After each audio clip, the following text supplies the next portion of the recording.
Ассаламу алейкум. Витаю вас, друзья. Сегодня 16 мая 2024 года. С вами снова я, Аслан Арцуев, на канале в YouTube Reality и на канале в TikTok Аслан Арцуев. Друзья, ставьте лайки, пишите ваши комментарии и распространяйте ссылку на наш стрим. Тот, кто не находится во временно оккупированной Чеченской Республике Ичкерия и в фашистской России. Все остальные, пожалуйста, работайте, братья, как говорится, да? Так, сегодняшний свой стрим я назвал «Паника Кадырова». Кадыров в панике, Даудова переводят в Москву, вопрошаю я. И давайте поговорим об этом и о многом другом. А перед тем, как начать говорить,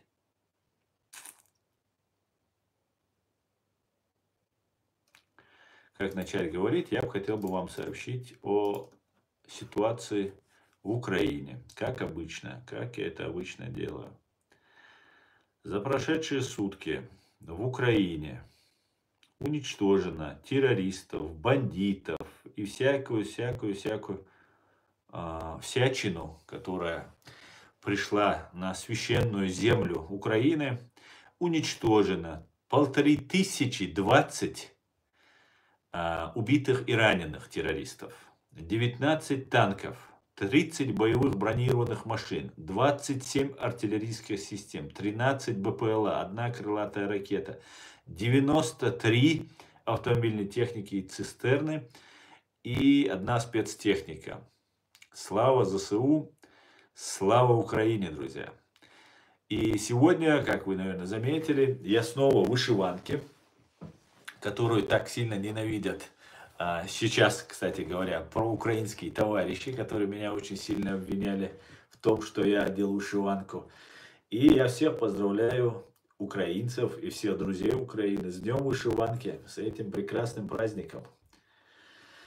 Так, Тамерлан, Реалити, Бергман, Шавигова, алейкум ассалам. Харвала Бокуду, Бергман. Ничего, я тебя не совсем понимаю, да? Харвал. Так, поехали дальше.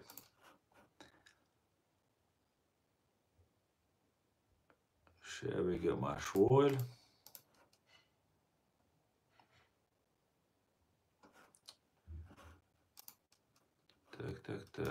Так.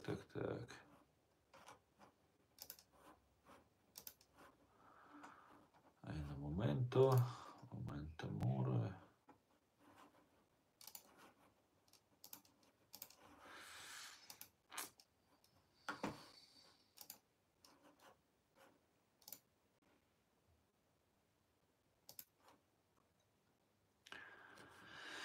Дурдалет. Ой, лакуна, на моих комментариях. Обиженный Россией, говорит, Ирон, говорит. Нет, конечно, ты что, нет, конечно, ни в коем случае. Россия не может меня обидеть. Я сильнее России, понимаешь? Она не может меня обидеть. Но, соответственно, я не обижен на Россию. Я испытываю презрение, как к дохлой скотине, понимаешь? И все. Никакой ненависти, никакой обиженности быть не может, понимаешь? На ядовитых пауков, крыс я же не могу обижаться, правильно? И на крокодилов. Это их природа. Я просто... я, конечно, к крокодилам лучше отношусь, но все равно русист, русский имперец, я приблизительно как к ядовитым паукам и крысам отношусь. Как все поживаете? Спасибо, Евгения. Здравствуйте, все хорошо. Валейкум Талгат, все хорошо. Не знаю, как на Кавказе, у меня все хорошо.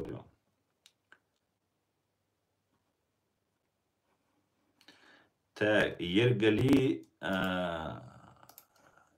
какой-то, да, Здесь есть один казах, видимо, это потомственный гибнюк, и он давным-давно про меня гадости там распускает. Он, видимо, психически нездоровый человек и гибнюк, потому что другого объяснения нет. Потому что меня любят гибнюки. И почему-то он долго, уже, наверное, сколько он, год-два, он вокруг меня ошивается, постоянно про меня гадости пишет, у себя там на канале что-то чушь несет самую настоящую. И вот сегодня осмелился, написал мне, ну я его сразу забанил, потому что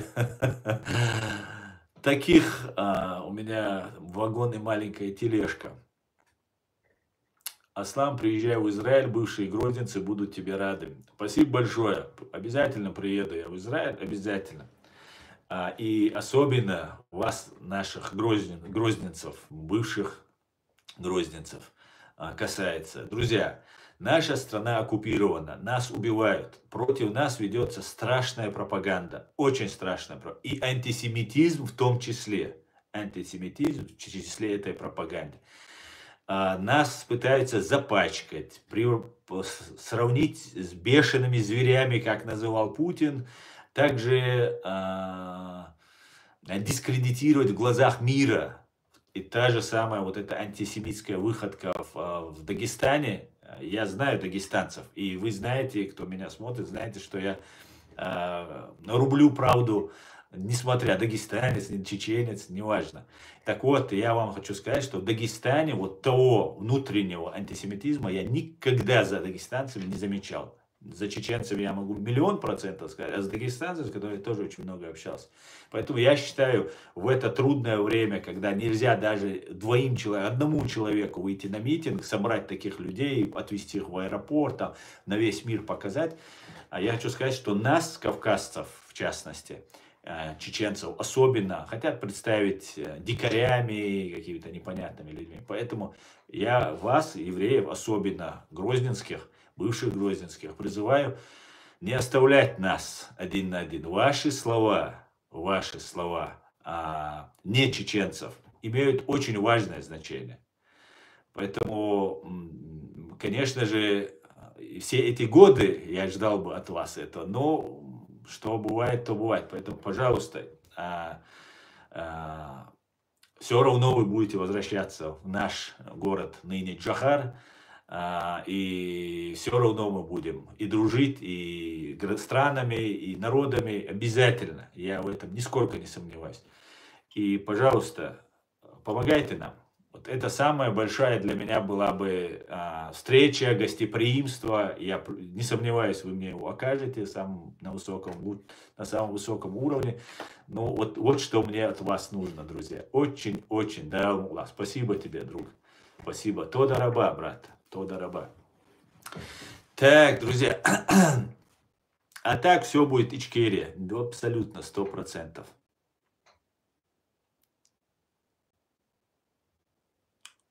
Так, смотрите, к нам зашел здесь человек с моим ником, с моим этим. Ну, вот так они и работают. Да.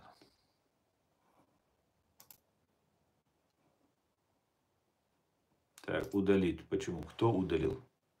Почему ты удалил? Собардия, удалить отца уж, отцу. Временно исключил. Заблокирован. Бож, легче заблокировать. Муа. А модератор волча, да ох, он. Заблокировать. Асви бойгер. Альмилу ажреш шел свои. Смотрите, один в один сделан канал, как у меня. Взял фотографию у меня, унес, тащил. Ну, а вы говорите, у меня нет поклонников. Представьте? Свирес разблокировать. Башков. Смотрите. Скриншот я и взять, сохраните реалити. Скриншоты и ссылку на этот канал. Аж бог, поклонник, шбать. Дверь бух. Так, давайте.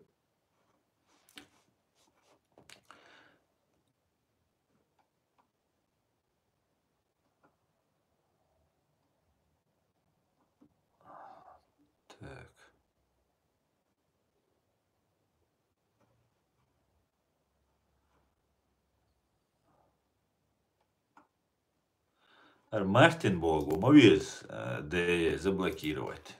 Откровенно, да, зашел. Изложиться вещь, да, вот милуаш, тяхи виз, ну и сразу же, тяхи хожу виз, да.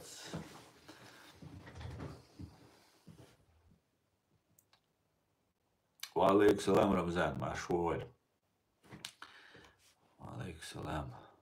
Дик удал бухастов. О. Валейкум салам.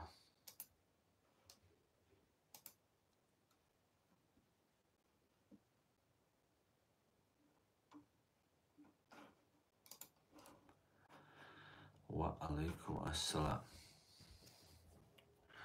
Да, молодец, немцу махтаму безон, да.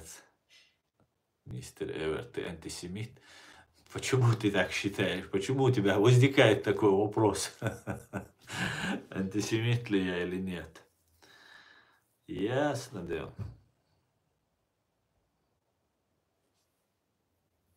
Смешные животные с ником мне пишет: сало покушай, раз в вышиванке сидишь.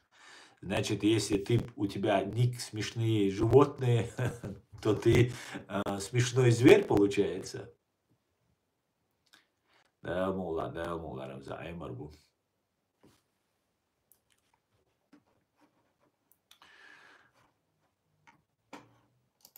Так.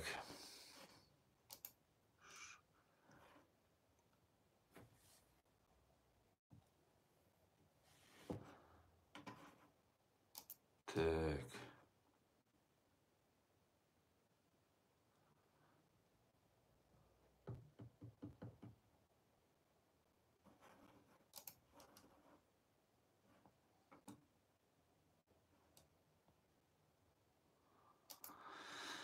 Так.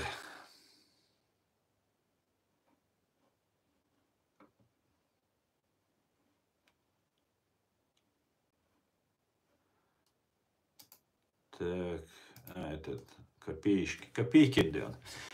Вы в эфире принимаете? Нет, Евгений, я сейчас никого не буду принимать в эфир. Я хочу просто сегодня провести стрим.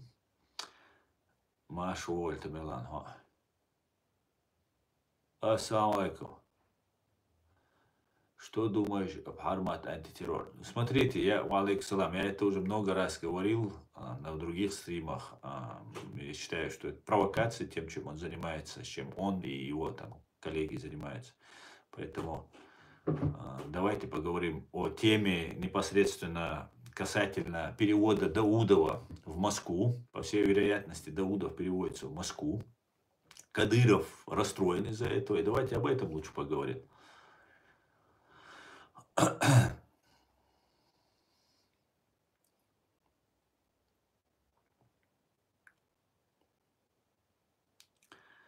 Так, Даудова куда назначить? Не знаю, Инсан, куда его назначить, но я так думаю, его, скорее всего, перевели на повышение в Москву. Этот человек очень нужен. Как выяснилось совсем недавно, Магомед Даудов возглавлял оперативный штаб, тот самый РОШ по СВО, так называемое. И всех, кого... Знаете, русские очень много нам рассказывали о том, что Дудаев сделал анклав террористов, полигон, база террористов, что там Дудаев, Масхадов, что вот они такие все, такие сяки и так далее. А в итоге вышло так, что анклав террористов оказался тот, который к нам пришел. И они у нас на территории, сперва всю Ичкерию они превратили в полигон, в геноцидальную просто страшную войну провели у нас. Сделали концлагеря, набрали себе кадров, подготовили кадров на чеченской крови, который мы сейчас видим реализовывается в Украине, все это дело, а затем дальше пойдет уже и на Европу. И вот таким вот образом вот эти люди из нашей свободной Чеченской Республики, демократической, правовой Чеченской Республики Ичкерия, убив наших законно избранных, выбор чеченского народа на закон. Никогда в России не было таких выборов, честных и справедливых. Честно, никогда в истории фашистской Русни не было таких выборов. У нас на все выборы было стопроцентное наблюдение, стопроцентная явка, почти стопроцентная, ну и чистые прозрачные выборы. Убили наших президентов, оккупировали нашу страну и создали нам террористическую банду, назвав его Русский институт спецназа, или российский, как он там называется. Понимаете, что они делают? Террористы воплоти, бандиты, фашисты, нацисты, уничтожив свободолюбивый чеченский народ, оккупировав его территорию, на ее территории создают базу террористов, где со всей России собирается все бичье, там местных набирают, со всей России бичей собирают, экипируют и отправляют на войну против Украины. И сейчас вот этот главарь вот этих всех террористов, которых отправляют в Украину, Магомед Даудов, который относится к военным, власть в Чеченской Республике, во временно оккупированной Чеченской Республике Ичкерия, делится на два типа. Это одна власть на Кавказе в целом, но в Чечне это особо перемешано, скажем так, с учетом разных обстоятельств, в том числе и тяжелейшей войны, которую фашистская Русня еле-еле, душа в теле, привлекая весь мир в помощь, обманывая, покупая, дискредитируя, еле-еле справилась. Оккупировать справилась, но не покорить. Чеченцы непокоряемые, если что, на всякий случай, да, чтобы особо не расслаблялись. В итоге Магомед Даудов относится к военным, как и Апти Ароныч, так называемый. И Кадыров, Ахмад Кадыров, и все духовенство, оно относится к ФСБ, еще со времен КГБ, к этим. И власть во временно оккупированной Чеченской Республики Ичкерия разделена между вот этими двумя главными действующими акторами. Это военная разведка фашистской Русни и террористическая банда ФСБ. Главные, конечно же, террористическая банда ФСБ. Но так как где идут боевые действия, основные затраты, урон, усилия прикладывают военные. Поэтому ФСБшники всегда немножко, у них вес не такой бывает среди воюющих. После того, как они отвоюют, они быстренько своих людей расставляют и сразу нивелируют все их успехи и достижения вот этих военных своих русских. И фактически русские военные становятся теми же самыми миньонами, которыми были до начала войны. Обычно так бывает. Так было во временно оккупированной Чеченской Республики Ичкерия. Так будет в случае победы России над Украиной, так будет в отношении военных, вот, которые сейчас воюют, русских военных. И вот Магомед Даудов это очень важная персона. Рамзан Кадыров не мог его снять. Это был такой противовес. Это такая же приблизительно ситуация в Дагестане. Там они рассказывают, что делятся на аварцев, даргинцев, кумыков и так далее. Народы делятся, это правда, очень много народов в Дагестане. У нас, в принципе, на Кавказе мы очень...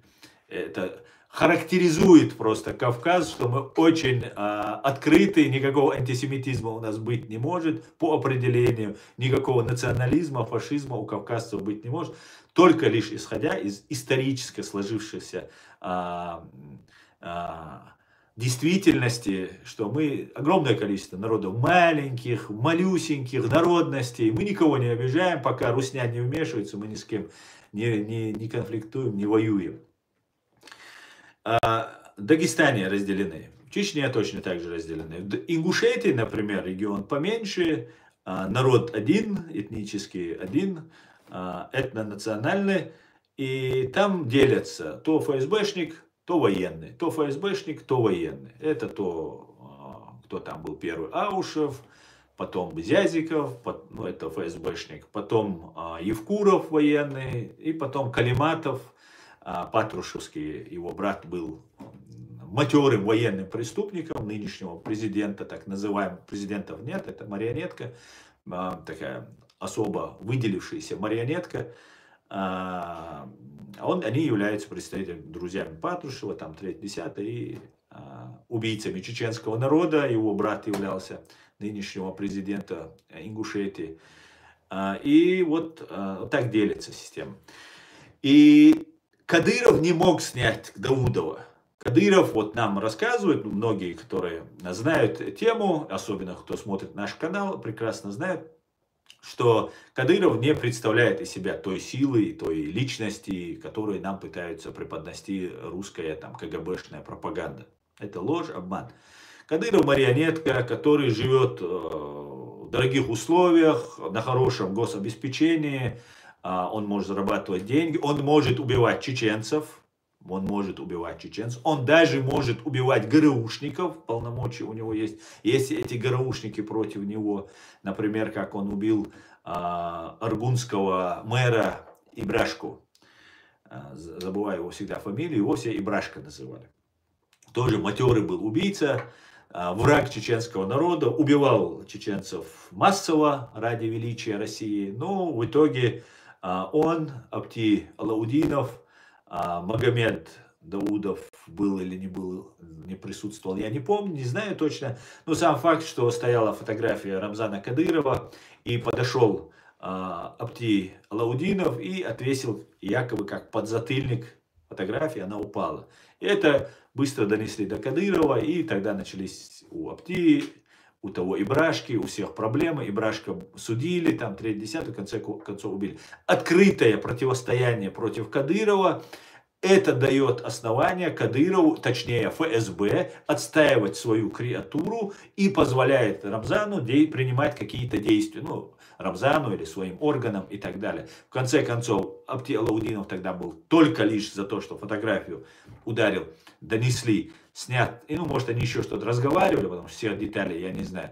Апти Алаудинов был снят с должности, он просидел дома, ему нельзя было, им всем мужчинам нельзя было выходить за ворота, то есть на улицу, сидели дома, как рассказывают.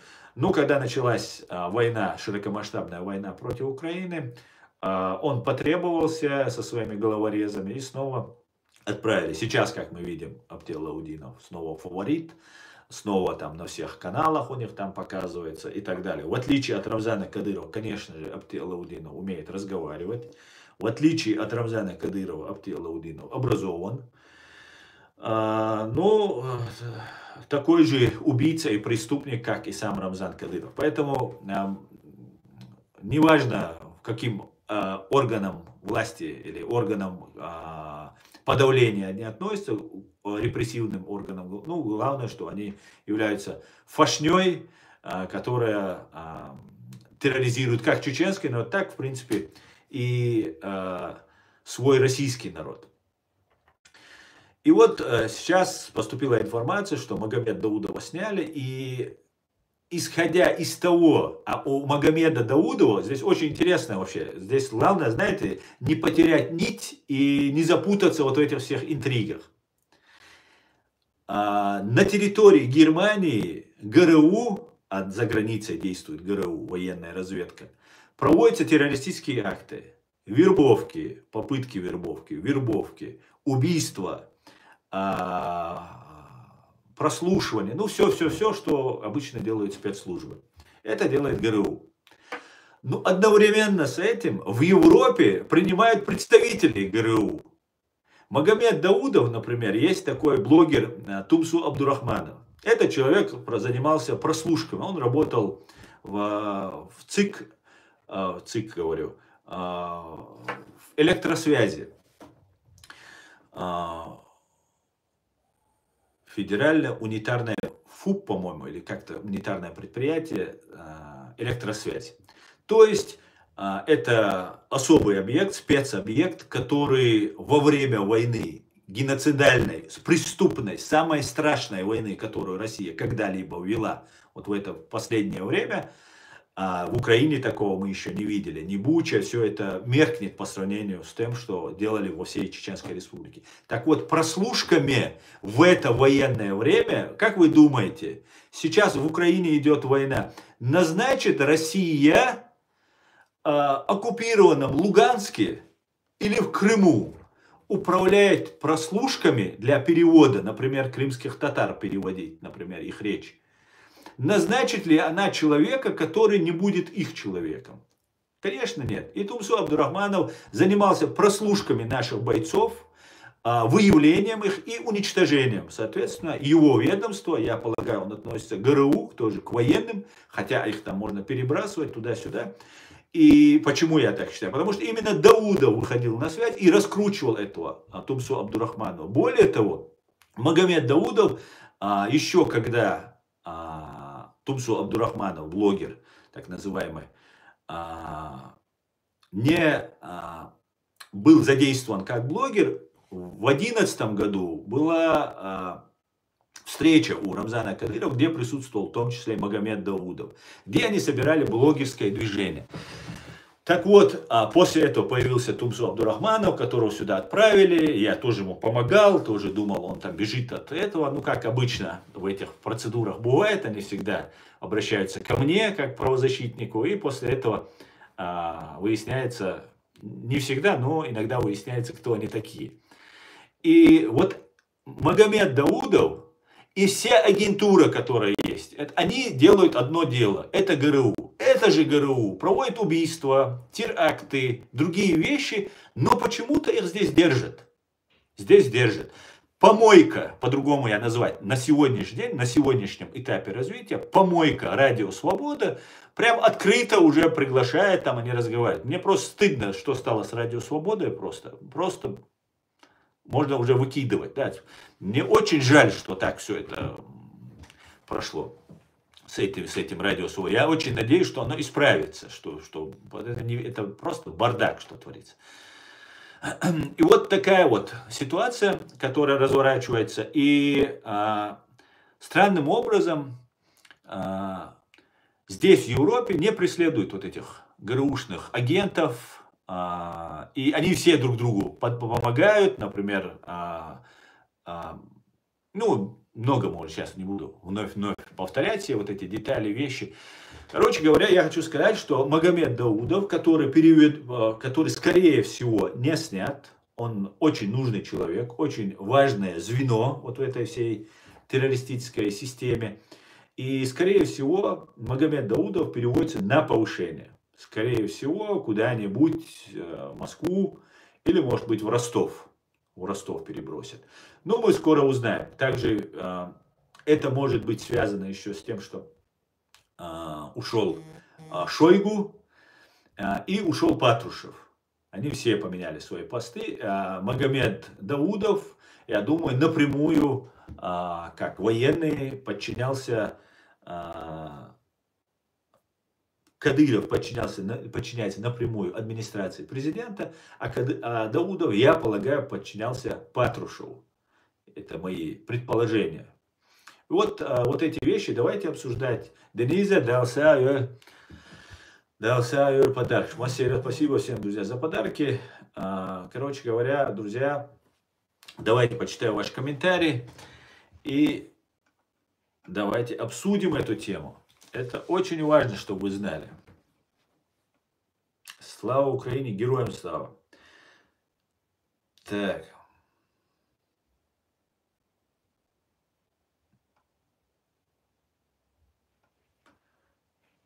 Хочу бородатая, говорит.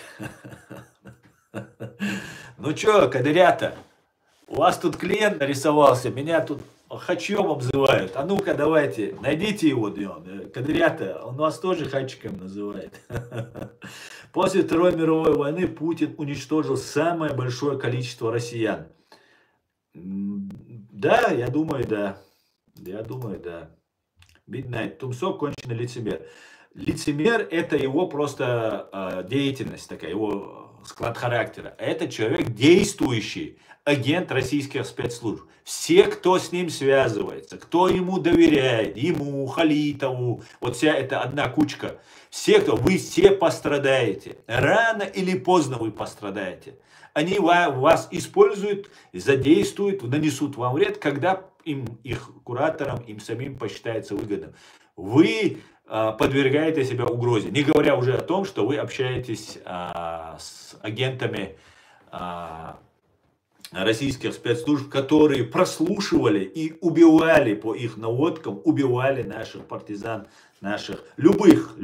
Кстати говоря, это очень интересно и замечательно, занимательно, чтобы поговорить. У нас был верховный судья во время оккупированной Чеченской республики Ичкерия. Не Ичкерия, временно оккупированной вот этой российской Чеченской республики. Ингулбаев Сайди его зовут. Судья, как мы знаем, особенно если верховный судья, ну вообще все федеральные судьи, назначаются по закону за подписью президента фашистской Русни Владимира Путина.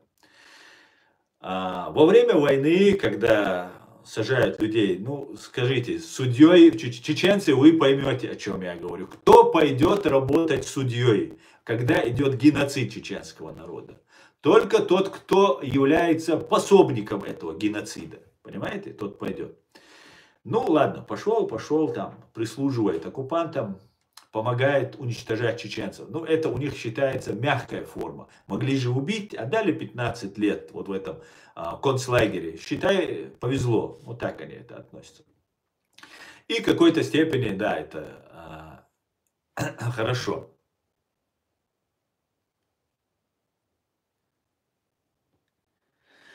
Сейчас, Дениза. И вот смотрите, следующая ситуация. Во время войны, когда судья представляет законную цель для воюющих, который незаконно осуждает людей, Сайди Ингулбаев, конечно же, государство предоставило ему охрану. Логично, да, если идет война там, и так далее. Охраняет ФСБ. Само здание Верховного суда находится в одном пятачке, если так можно, в одном райончике находится ФСБ, Верховный суд. Короче говоря, вас ФСБ забирает, вас там пытают, или там рядом есть полк Ахмада Кадырова, второй полк Ахмада Кадырова, это вооруженные силы ФСБ во время оккупированной Чеченской республики Ичкерия. Вас там пытают, ФСБ оформляет, и в суд отвозят, и судят. Ну, очень удобно, далеко ехать не надо, фугас нигде не подложат, нападения не совершат, ну, удобно. И вот Сайда Ингулбаев со своими 3 сыновьями и дочерью проживает в городе Грозном, в городе Джохаре, который оккупирован. И его сын, который ныне сейчас тоже его BBC, там, да, Радио Свобода его, там что-то еще, ну, короче говоря, люди, средства массовой информации, которые я считал авторитетами для себя, непререкаемыми, которые, оказывается, не гнушаются ничем. Если даже мы это объясняем, они все это видят, они не гнушаются. Потому что на Западе тут такая вот программа, пока там в самом верху не будет политического решения, что чеченцев не замечаем. Да, только россиян замечаем, только пророссийских чеченцев замечаем. Так вот, этот сын Ибрагим, по-моему, его Ибрагим зовут, который, его папа работает, курируется ФСБ, это не секрет, со времен Дзержинского все суды, как только были у КГБ, у НКВД забраны, все действующие гражданские суды, все эти суды, они полностью стали такими же, как какие были суды КГБ. То есть полностью подчиняются. Когда им есть телефонное право, им звонишь, любой нужный приговор, даже звонить не надо. Если материал от ФСБ, судья все сам знает и делает, как ему говорят. Так вот, охраняемый ФСБ, судья Верховного суда во временно оккупированной Чеченской республики Ичкерия, Сайда Ингулбаев со своими семьей, охраняемые ФСБ по государствам, российским государствам. Вот этот Ибрагим создает группу ВКонтакте. Он это сам говорит. У меня есть эта запись, я сохранил. Она есть у него там на канале. Там. Кто хочет, это может посмотреть. Создается группа ВКонтакте. Это то время, когда людей массово убивали только лишь за то, что у тебя борода. Кадыров говорил сбрить бороды, потом отпустить бороды, потом опять сбрить бороды. И вот это все, бороды нельзя, платки женщинам нельзя, это нельзя. Там террор был страшнейший, загоняли всех в рамки определенные. И в это время сын судьи Ингулбаева создает группу ВКонтакте, а я как бывший адвокат знаю, что больше всего дел через интернет за разные там написания ненужных, опасных для России, для системы КГБ постов, людей очень много посадили. Вы все это знаете. Многие это знают, по крайней мере. Так вот, ВКонтакте это Дурова, тот же Телеграм, это тоже ГБшная тема. Там создает Янгулбаевский, судья, сын судьи, создает группу, где он отстаивает права мусульман, понимаете? Он заклеивает глаза женщин и мужчин. Это как бы в исламе глаза нельзя показывать, он говорит. У самого сестра без платка сидит, а вот он людям это рассказывает, что там... Я не говорю его сестре платок носить, я говорю просто, почему вы делаете что-то, людям что-то, от дома не начинаете, с себя, со своих сестер, жен, матерей, отцов, братьев, с них надо начинать, не надо идти.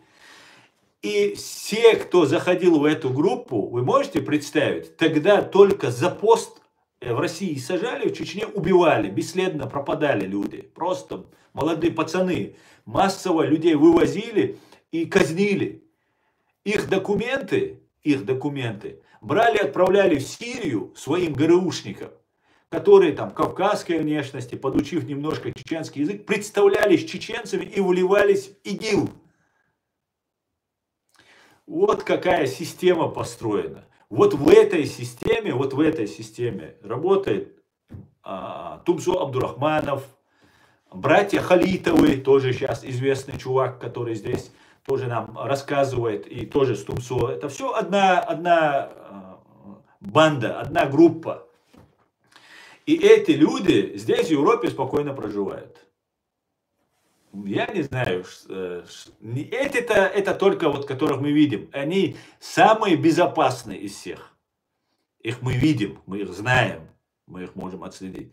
А есть огромное количество людей, которые к ним не подходят, прячутся.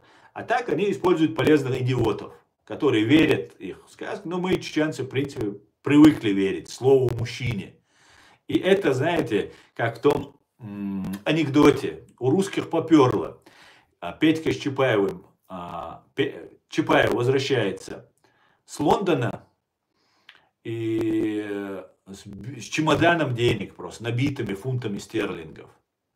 И вот Петька спрашивает: Василий Иванович, откуда столько денег? Он говорит: Петька, ты не поверишь, я шел по улице в Лондоне и увидел вывеску казино. Дай, думаю, зайду. Сел, ну и люди в покер играют. Сел, начал играть. Ну, раздали раз, раздали два. Один говорит: у меня там флеш, у меня там рояль. Ну, короче говоря, могу ошибаться там в каких-то вот названиях, что выше, что ниже. В конце концов, я, говорит, спросил: а вот ты покажи. А там все сидят английские джентльмены, они говорят: в смысле покажи? Мы тут джентльмены, мы верим слову. И что, говорит Петька, что случилось, Василий Иванович? Говорит: Петька, ты не поверишь, мне так поперло. И карта пошла Василию Ивановичу. Вот приблизительно то же самое происходило с чеченцами. Потому что мы верим, русские подумали: да, они же верят все, что им. Так это же благородные люди, оказывается. А грех их не обмануть. Вот как делается подход. Понимаете? Русский подход это называется к делу. Так, Денис, Милюбо, Эрях Кишик.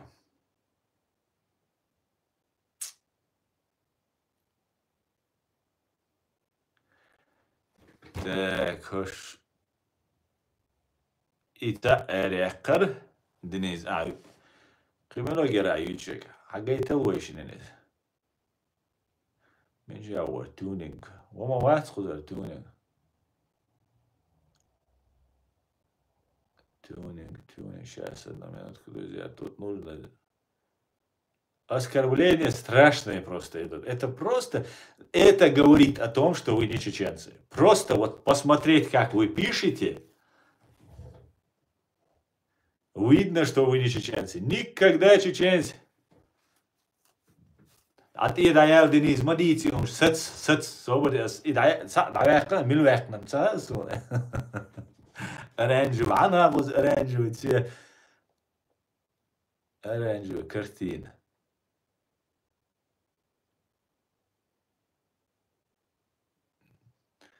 Оранжевый Олдар. Так, да. Ну, давайте, дальше поехали. Хайнинц Хагахал. Заблокировать Ермош чувство. Путин зудует. Дудель. Дудар почва. Антия. Так, давайте дальше, друзья.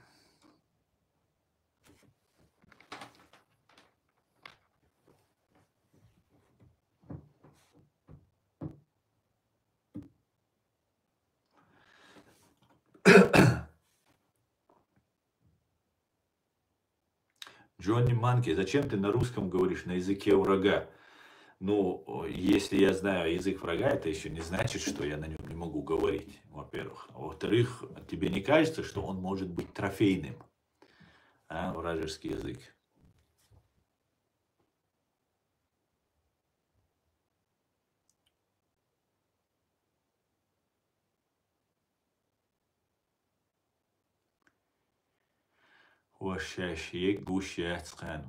Иш духаерша, Денис, это в основном тролли пишут.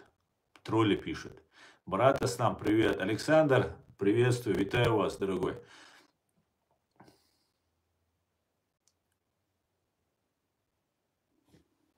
Так.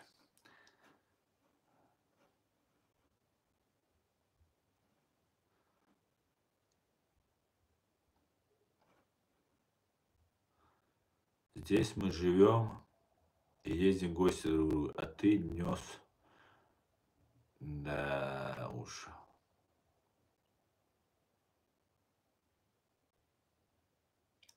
От телевизор дать дохом. Видишь, Ватс, нет, они его не любят. Там эта система, понимаете? Они им платят деньги, они работают. А сама эта система построена. Поэтому их ночи боятся. Их учат чеченскому языку. Вы видели взрослые дяди, тети, да, уже по 30 лет, за 30 лет. Русские приезжают, живут в Чечне и обучают их чеченскому языку. Ни детей не учат чеченских, ни кого-либо другого, а именно вот взрослые учат. А вот задумайтесь, для чего. А именно это нужно для того, чтобы вот здесь против нас вести войну. Потом 70% успеха. 70% успеха. Это является информационный успех. Понимаете? Как-то так, да.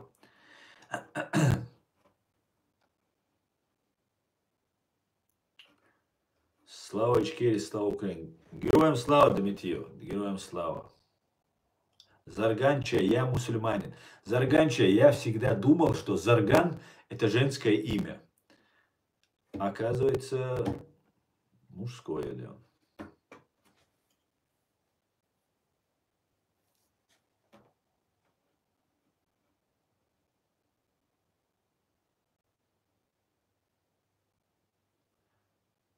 Салам от казаха Сомского. Уалейк салам, казах. Аллах, Казахстан.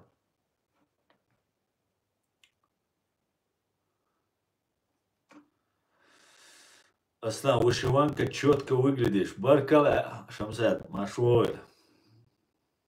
Скажи, американец, в чем сила? В правде, Оксана, в правде сила. В правде, истине сила. Вы хорошо умеете украсть хорошо историю, украсть чужих героев и, конечно же, чужие высказывания.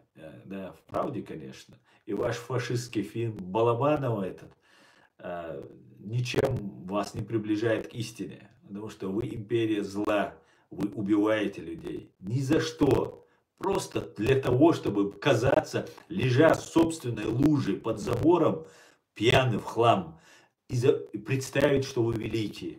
Это ваш фетиш, понимаете? Так. Вот тут мне масти покатила, Петька. Да, Евгений. Да, вот мне масть покатила или поперла. Ну, типа это.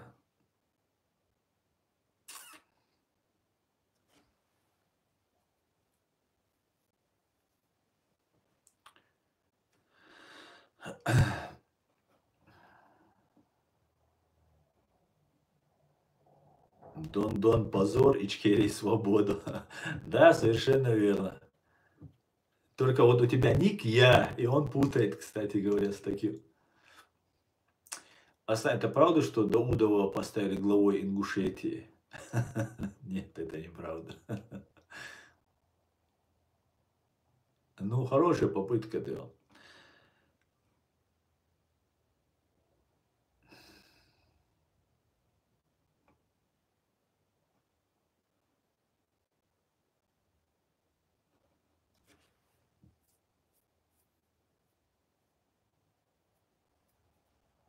Аслан, ака русня почему вредит мусульманам, сажая их в тюрьмы? Алим, спасибо тебе за этот вопрос. Мне вот эти тролли, которые постоянно рассказывают про там мусульман где-то кто-то ущемляет, прищемляет, там еще что-то, и не говорит о своих проблемах, это, конечно же, говорит о том, что это люди тролли. Никто никогда не говорит, что нужно накормить там детей где-то там в Африке, если у тебя самого дома ребенок с голоду умирает, понимаете? А на Кавказе, в фашистской Русне нету закона, нету прав человека. Именно поэтому преследуются, сажаются и убиваются мусульмане. Россия является самым главным злом для мусульман, для всего нормального человечного.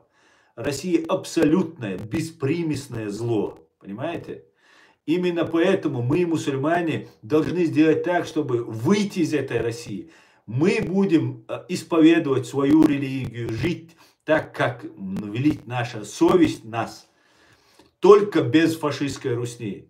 В любой точке, вот, по крайней мере, я могу сказать за Европу, здесь абсолютно толерантно, спокойно относятся к вашей религии, к вашим взглядам религиозным. Здесь единственное одно правило: не мешай другим, и никто не имеет права мешать тебе. Исповедовать религию, заниматься чем хочешь, как хочешь, свобода личности. Поэтому это очень важно, это ценно. Россия является историческим врагом мусульман. При всем при этом она является другом арабских стран. Это нонсенс. Арабские страны, которые декларируют, по крайней мере, там, что они там очень набожные, верующие, что там они соблюдают нормы шариата, дружили и жить не могли без воинствующей атеистического Советского Союза, у которых Бог, который убил их больше всего, да, но она не столько атеистическая была, это новая религия. Это ленинизм или коммунизм, или как он, коммунизм, конечно, он отдаленно напоминал, но все равно внешние атрибуты присутствовали. У них Бог, их убийца, лежит на Красной площади, Ленин. Они уничтожали всех мусульман, всех мул, всех других, в исламе нельзя христиан тоже давать в обиду, христиан, иудеев, всех убивали советы. И самые большие друзья у них были арабы. Нонсенс, да, вроде бы казаться. Ну как так? Ну не может это быть. А нет, это так было, так есть. Так продолжают. Многие, правда, сейчас поняли, что Россия это клоака такая страшная. И начали осознавать. А так, ну, продолжают. Вот, вы видите, что происходит в Сирии. Это все последствия дружбы с русскими. Вы видите, что произошло в Ираке. Это все последствия с русскими. Северная Корея, посмотрите. Везде, где ступала, где-то была русская нога, рука, там, деньги, их оружие. Всегда это заканчивается кровью, бардаком на десятилетия и сотни лет. Понимаете? На десятилетия. И нам, чеченцам, русские за 4 века принесли столько зла, что ни один народ на этой земле не принес нам зла. И когда чеченцы, некоторые чеченцы, ну, поошибочно, кто-то умышленно сравнивает фашистскую Россию с любой другой страной или народом, ну, это комплимент для русских и для фашистской России. Понимаете то, что вы делаете? Россия единственный враг, не только 4 века убивавшая нас, она враг, который на 100 лет она вбила в клин. Чеченцы и ингуши это один народ. Русские разделили нас. Сейчас они дальше продолжают дробить чеченцев. Они не могут нас покорить, они начинают нас дробить. Сделали нацию ингушей, Это искусственно сделанная нация. Да, так сложилось, они согласились, полный вперед их право. Но это усилие российской имперской политики на Кавказе. Та же политика продолжается в отношении грузинских чеченцев, кистинцев так называемых, дагестанских чеченцев. Ну, это наша земля, ну, проживающая ныне, называется в Дагестане. И не только акинцы там живут, там разные многие народы живут. И тоже их разделяют, что эхкей, нохчи и бойцы, что акинцы не чеченцы, там это другая нация. Сейчас Орстхо появились тоже деятели. Это годами закладывается эта программа, которая говорит, мы не чеченцы. Ну, пожалуйста. Мне, знаете, когда так какой-то чеченец говорит, мне хочется просто с ним вообще перестать здороваться. Это, ну, пожалуйста, ну, объяви себя тогда, живи отдельно. Просто мне кажется, это цавешер хитсу, да, хай омах цавеш, да, хомилу типа, наш хо, сохинах мау алишта, цавешер хитсу, так, ответ, цавешер, ялла, нохчен, цадишум, да. Так, Денис, я смотрю на тебя, тут нападки идут очень страшные. Это знаешь почему, Денис? Потому что ты сделала только что донат мне. Получи. И знаешь что? То, что они на тебя говорят, я тебе гарантирую. Они говорят, будешь. Я уверен, у тебя их практически нет. Но то, что есть мелкие прегрешения, они у тебя забирают. Так что... это тебе за то, что ты мне донат сделал. Да, Валдука я.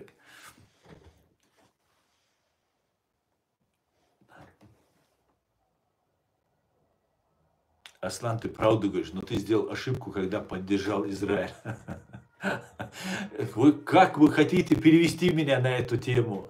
Я не считаю, что я сделал ошибку. Я считаю, что евреи очень ущемляемый народ.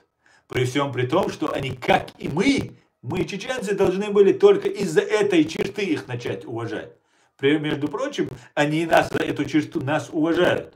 За то, что, несмотря на ту силу, которая давит на них, они не сдаются, как и мы. Не покоряются, не меняют, да, теряют они, кто-то там теряется там и так далее, но по большей части добились ведь, сделали свое государство. И зашли террористы на день рождения Путина, как 11 сентября нападение на Нью-Йорк, убили 1200 женщин, детей. Вы о чем говорите? Если бы это сделал мой родной брат, я бы тогда не смог бы его поддержать. Понимаете? Даже если это был бы мой дед родной, я бы его не смог бы поддержать. О чем вы говорите? Мне поддержать ублюдков, террористов, которые убили людей? Ни в коем случае.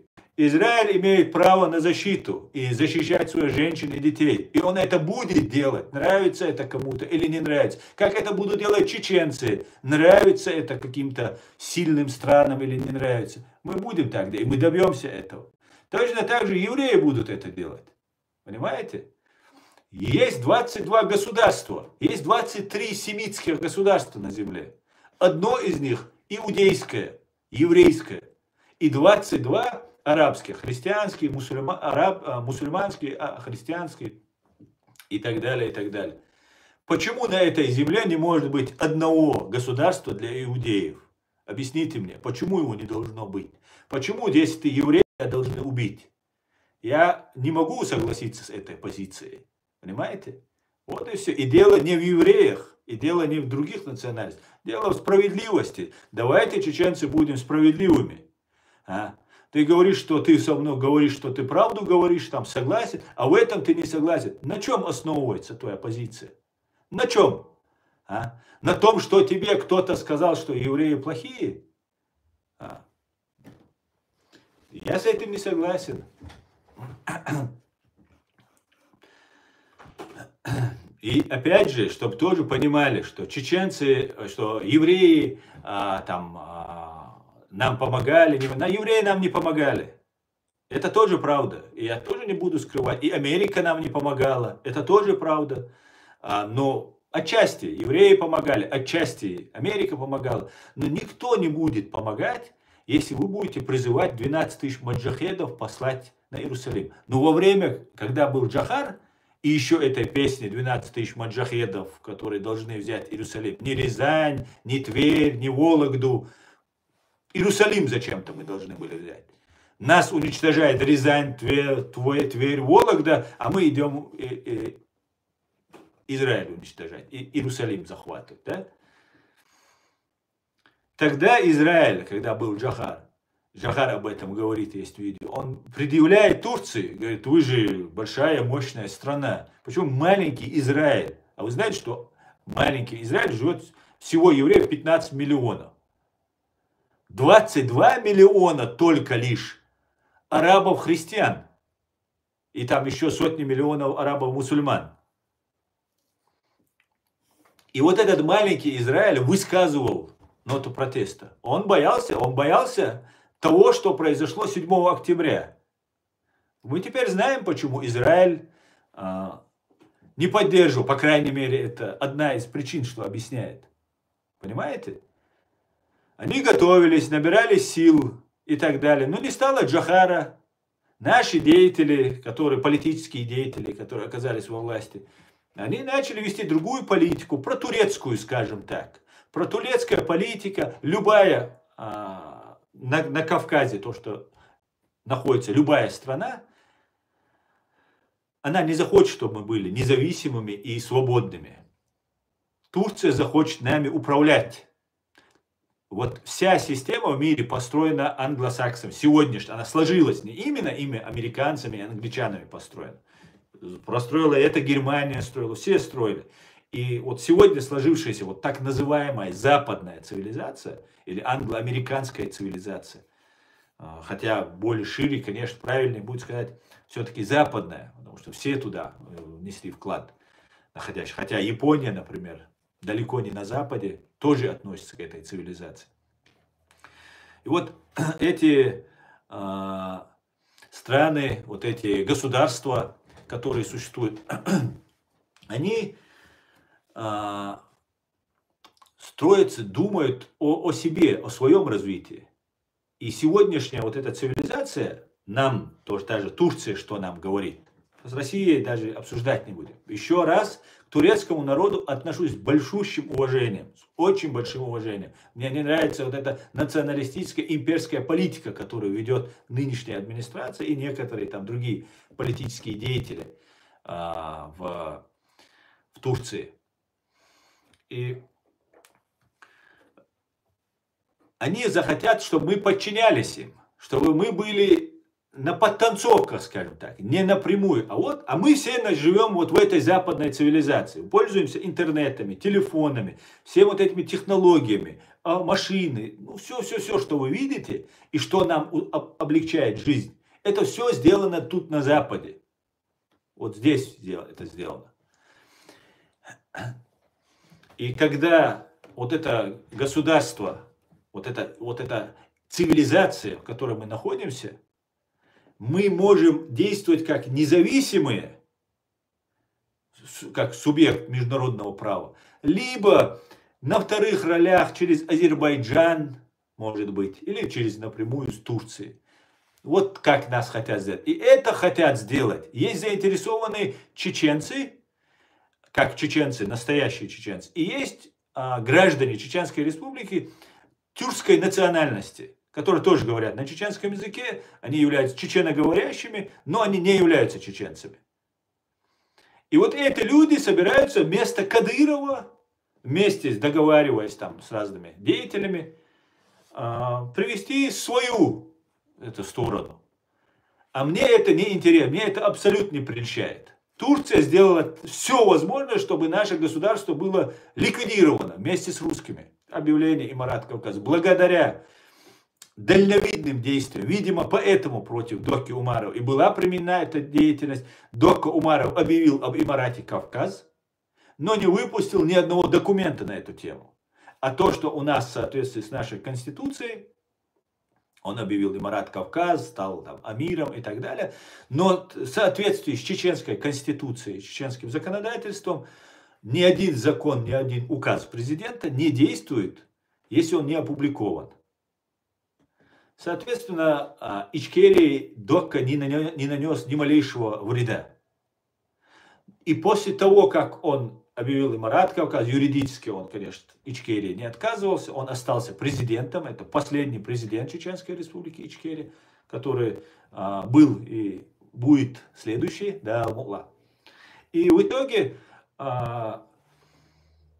его люди, его оружие оказалось в Сирии. Они все русские и русские спецслужбы довозили до границы, делали паспорта, делали документы, все подготавливали, довозили до Турции, Турция спокойно переправляла в Сирию.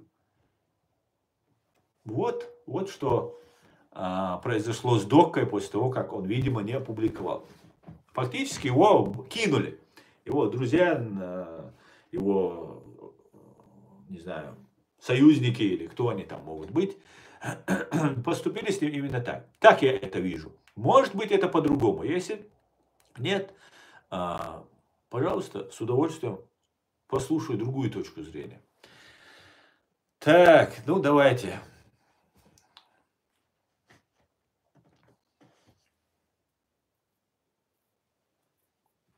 Давайте дальше почитаем ваши комментарии, друзья. Так, сколько нас смотрит? Нас смотрит 894 человека.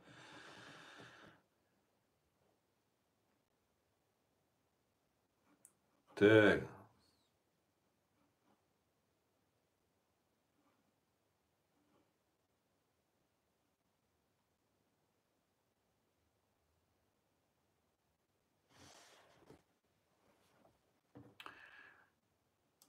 Так, я смотрю, тут девочки к нам снова пожаловали, да? Привет с Украины. Витаю, Украина.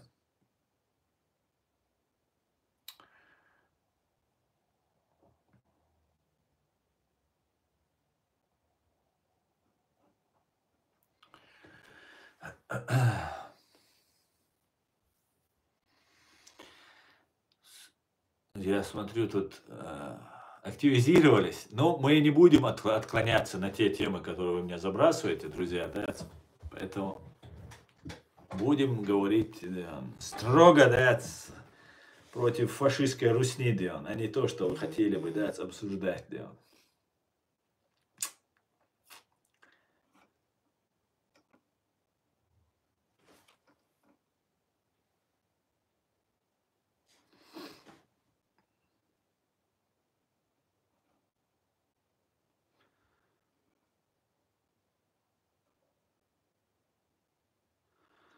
Султан Ахтаев, Астан чистокровный ночи, говорит. Да, я не знаю, как из меня еврей получился. Если мама, папа, дедушки, бабушки у меня чеченцы, да. Но это мне нравится, пусть говорят, да. Хоть что-то, хоть какая-то от них польза, да, за столько гадостей пишут, ну хоть что-то хорошее скажут. А сам Кремле же мечтает создать новое дворянство. Вот и призвали лорда. И ждет огорчения, когда узнает, что в случае Даудова это не титул, а погонял. Да, совершенно верно, Евгений. Витаю тебя. Шалом. Да, лорд. На самом деле, лорд, у него имя, вот там рассказывают, что лорд назвали, потому что он одел там белую рубашку, это Новая газета прикрывает его таким образом и пытается подсказать. Он в белой рубашке был и в костюме, из-за этого ты чё, как английский лорд одел? Рамзан Кадыров глаза лорда не видел, да? Как он мог узнать, какой это? Ну, неважно. Так вот, Магомед Даудов получил кличку лорд не потому, что он оделся в белую рубашку и в костюм. Дело в том, это мне рассказывает человек здесь в Европе живет, я могу привести свидетеля, рассказать, что была одна группа мужчин, которые, ну, соображали там на троих, там на четверых по вечеркам, да, они работали и соображали. И вокруг них была молодежь, такие мелкие парни были. И которых они посылали, там немножко денег дадут, там сигарет, там, ну не знаю, денег дадут, еды дадут, там чего-нибудь. И он сбегает, водку купит, там, гриль курицу купит, там, еду, что-нибудь и так далее. Обычно это можно делать молодых чеченцев посылают, чтобы самому не светиться, что ты пьешь. Посылаешь мелко какого-нибудь, там, дашь ему что-нибудь, иди купи там, и так далее. Ну, так говорят, делают. И там, вот где они собирались, сидели, у них была собачка. И она была очень шустрая. Очень шустрая. У этой собачки была кличка Лорд. Валлахи, я ничего не придумаю. Я рассказываю точно то, что мне человек, который не будет врать. Я могу его привести вам, рассказать, чтобы, если что. И у него была собачка Лорд. И эта собачка очень маленькая и шустрая была.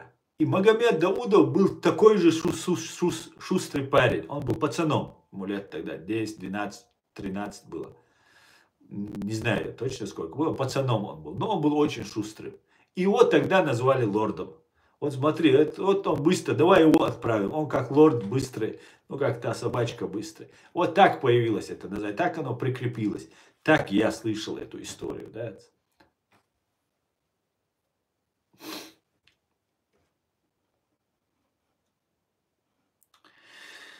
Так, давайте дальше. Про лорда, который переведен Дион.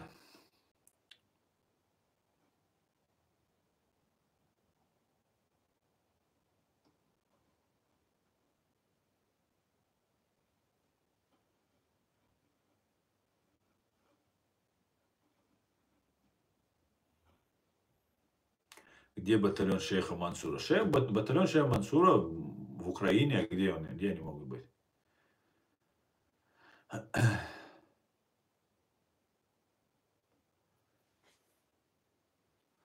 Ахмад Чай скоро сдохнет, скажите. Тим, это не Ахмад Чай. Это Ахмад Силас. Понимаешь, Силас. И он уже, да, он уже давно того. Система КГБ, ФСБ, она пока просуществует. И, большому сожалению, в Украине она тоже себя чувствует очень хорошо. И мы, чеченцы, я вам скажу, украинцы, плохую новость. Мы, чеченцы, победили в войне, но проиграли вот так, как вы сейчас проигрываете. Сейчас у вас вся вот эта гибня, она сейчас во власти. Сидит Киселев, ведущий. Вы видели пост? Надо найти, сейчас искать надо будет. Киселев, это гибнюк из России, который заранее перебрался в Украину для того, чтобы, видимо, готовить почву. Без сомнения, я в этом убежден. И этот гибнюк Киселев рассказывает о назначении вот этого нового министра так называемого обороны, по факту министра нападения фашистской Русни. Ну, фактически он его возвел. Представьте, моя страна, если бы это я сделал, чеченец, сказал, да, это достойно, да, смотрите, какого они выбрали, я бы это еще понял бы. Потому что я на Украину, чеченцы на Украину не нападали. Никогда причем. Но если твоя страна оккупант, ты гибнюк, вчера был на передовых позициях фашистской России, когда был геноцид чеченцев, сейчас перебрался в Украину, и фактически, почитайте его, у него в Ютубе, в разделе «Сообщество», он пишет пост про этого нового министра нападения фашистской Русни. Но это не может писать русский, россиянин. Это мог бы сказать кто-нибудь другой, там что-то комплиментарное, что-то в адрес. Но твоя страна напала, твоя страна убивает украинцев, и ты такие вещи пишешь. Киселев недавно снова активизировался. Киселев приглашает Севастьянова. Есть военный преступник, главарь банды УФСБ по Московской области, экс-глава банды, Евгений Севастьянов. Этот бандит, этот террорист, убийца по визе, находится здесь в Европе. То есть ему Европа дает визу, Россия его выпускает, КГБшника.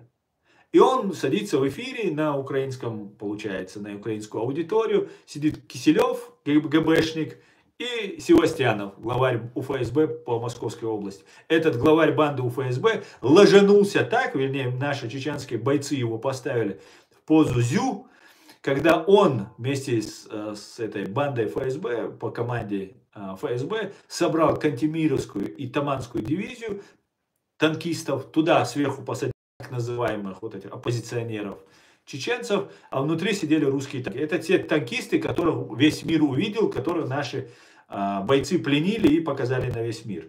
Вот это и есть тот самый Севастьянов. Это Севастьянов тот, который начинал войну против Ичкерии. И сейчас он в Украине, уже эксперт, уже все на помощь. Они потихоньку, и всегда КГБшники, ГРУшники и КГБшники. Ну, елки-палки, Украина, куда ты катишься? Сколько это можно терпеть, украинцы? Ну, сколько можно? А когда касается чеченцев, я это говорю, ну, можно сказать, как когда-то думали про Дудаева, когда говорил, что скоро Европа станет внутренним делом. Если вы называете чеченский вопрос, геноцид чеченского народа внутренним делом, приблизительно цитирую, что скоро станет Европа. Мы видим, Европа стала внутренним делом фашистской России. Вот так же, точно так же, когда я говорю что-то, заступая за чеченцев, какому-то украинцу может прийти в голову, ах, он за себя топит. Так вот, сейчас я за вас топлю, украинцы. Вообще мне как-то, я просто свой пример привожу. Но сам факт, этот Севастьянов начинал агрессию против Ичкерии. Как думаете, какой он специалист, в какой области он специалист? Как вы думаете? Очень важный один документ я вам хочу прочитать. Как раз его вспомнил.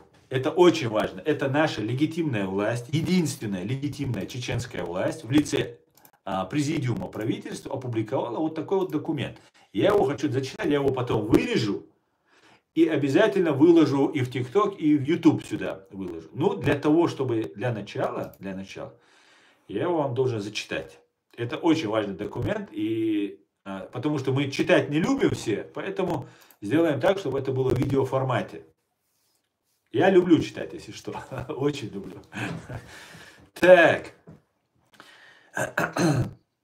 Давайте почитаем. Я и на английский перевел. У меня в разделе сообщества, в Ютубе это все имеется. Заявление. Так. На какой минуте мы, чтобы потом мне это найти можно было? На 72-й минуте. Так, заявление Президиума правительства Чеченской Республики Ичкерия. Заявление Президиума правительства Чеченской Республики Ичкерия о некоторых пропагандистских диверсиях Кремля, начавшейся с нападения Хамас на Израиль, война на Ближнем Востоке и последовавшее ослабление западной помощи Украине, а также культивируемые в связи с этим слухи и специальные умонастроения вызывают у чеченского руководства тревожные ассоциации. Во-первых, нынешняя ближневосточная война началась в удивительно необходимый момент для Кремля. Совсем как нападение Аль-Каиды на Америку 11 сентября 2001 года, которое вынудило Запад смягчить требования по Чечении и признать Путина союзником по борьбе с международным терроризмом. Подобное мы наблюдаем и сегодня, когда все громче стали звучать голоса о необходимости компромисса с Путиным по Украине. Во-вторых, в пропагандистском плане Кремль до сих пор владеет инициативой. Он изображает себя жертвой экспансии НАТО. Зная, что большинство людей на Западе не обмануть, он изначально определил адресатом своей пропаганды внутренний электорат, то есть российский народ.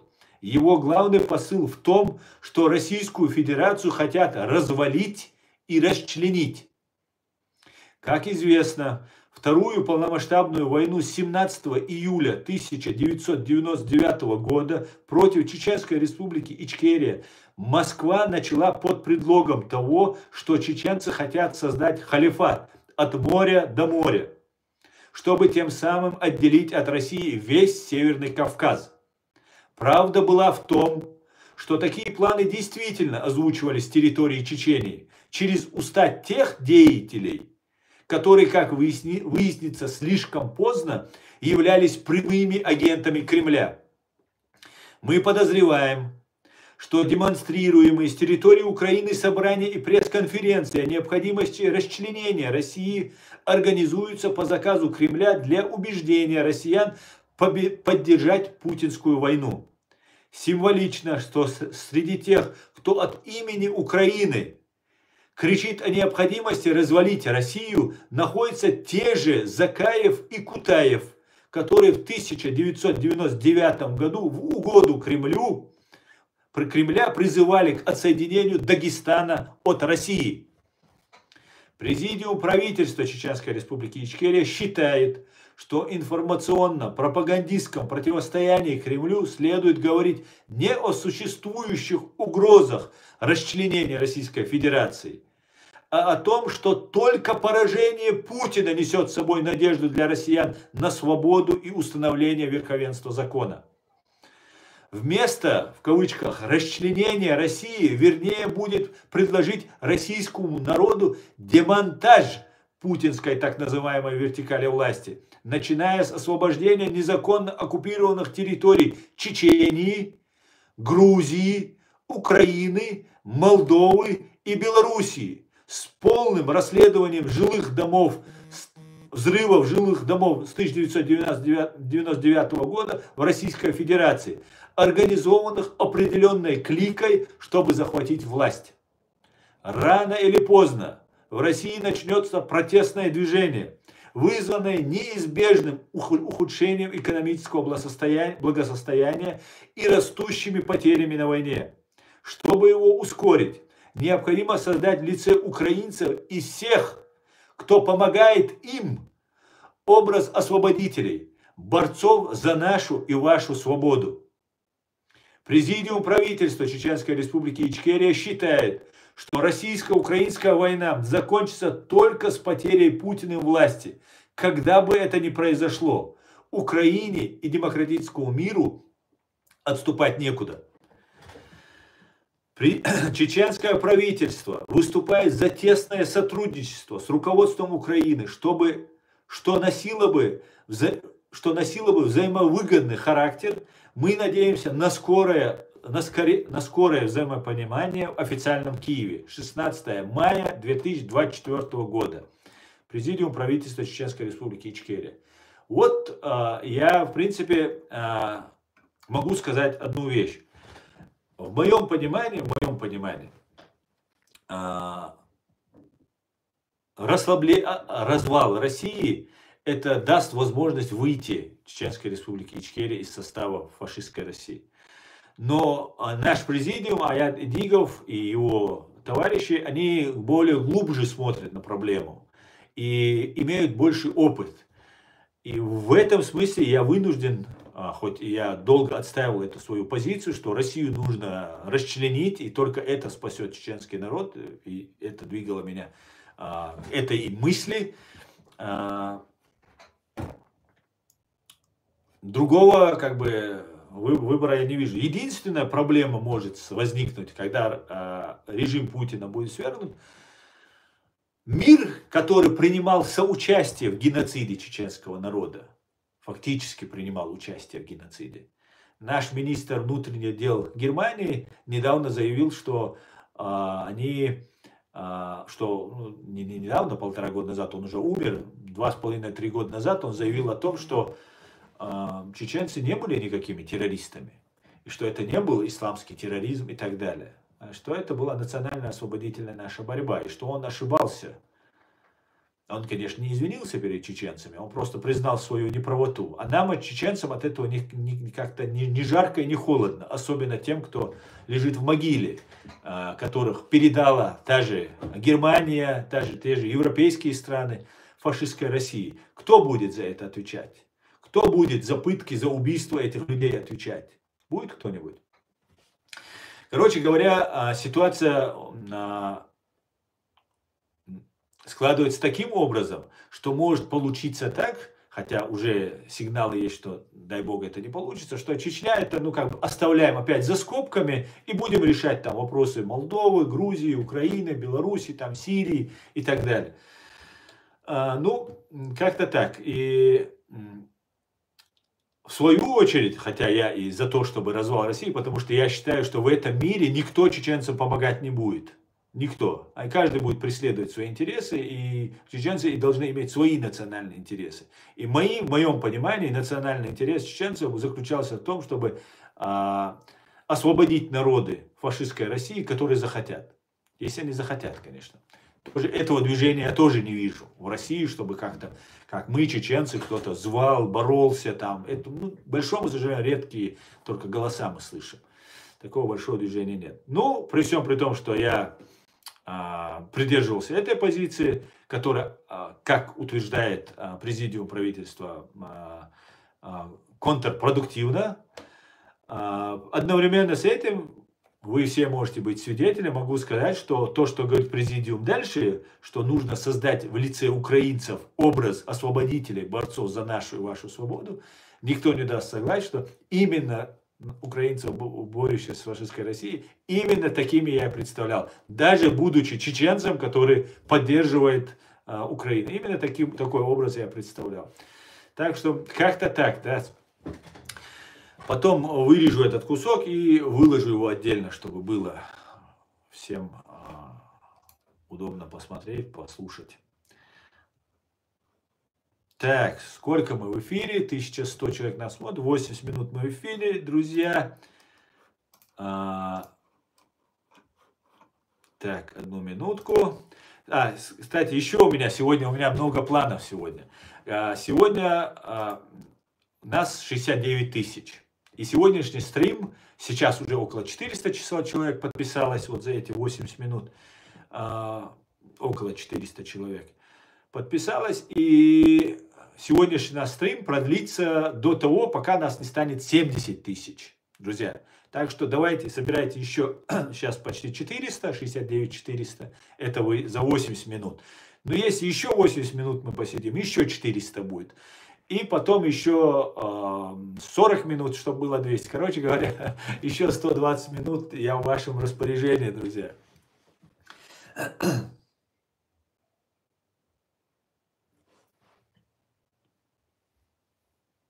У тебя какая должность? Я председатель правозащитной, немецко-чеченской правозащитной ассоциации Human Rights Center Ичкерия. Германия. Зарегистрирован в городе Гамбурге. Еще какие вопросы? Вы за геноцид в Палестине? Нет, конечно. Что за глупость? Вопиющая глупость. Я за то, чтобы соблюдалось международное право везде и всюду, и всеми. И не только евреями, кстати говоря, а и Хамасом или Мамасом, кто у вас там есть. Всеми. Конечно, я за то, чтобы не было нигде геноцида и соблюдалось международное право. А все остальное вы мне тут не навешиваете. Вы не представляете, сколько про меня распускают лжи. И знаете, мне начинает это нравиться. У меня уже начинает, давно я вам говорил, спина чесаться, и я думаю, я становлюсь ангелом. У меня крылья вырастают. Потому что они много про меня говорят гадости. А в исламе говорится, если про вас говорят незаслуженно ложные вещи, они забирают ваши грехи. Поэтому я практически святой, друзья.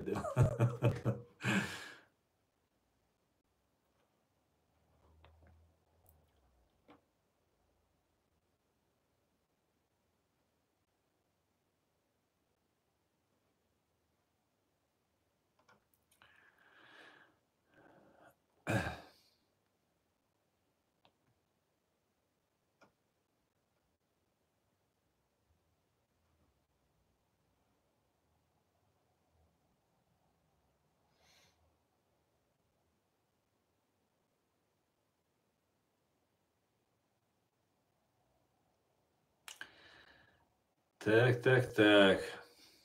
Ясно. Дмитро, спасибо, что боретесь с этими троллями, да? Распространяйте рожу этого дурака по всем каналам ФСБ, говорит Айсен Куприянов.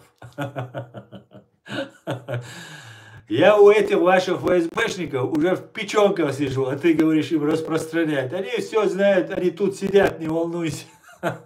Стукачок ты наш ГБшный.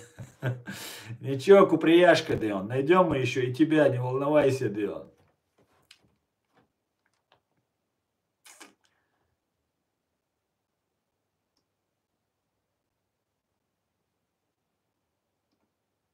Ассаламу алейкум. Ва алейкум ассалам.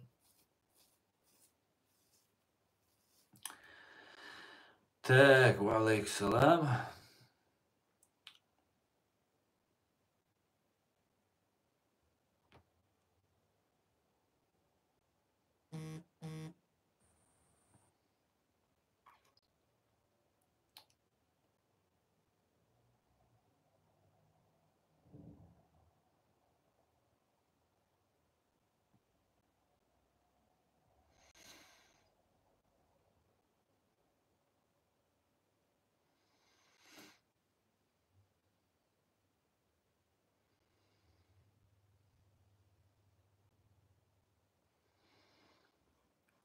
Валейкум салам, Аслан.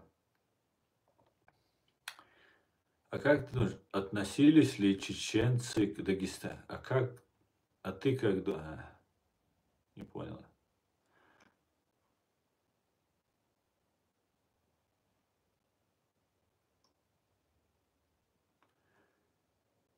Так. Зорг, передай привет. Зорг Гитлер, Дион. Да. Ну, Гитлер, я тебе скажу, тебе русисту. Гитлера вспоминать не надо. У вас есть свои похуже Гитлера. Причем Гитлер ужасный просто человек. Но по сравнению с вашим Сталином, это еще юнец, да.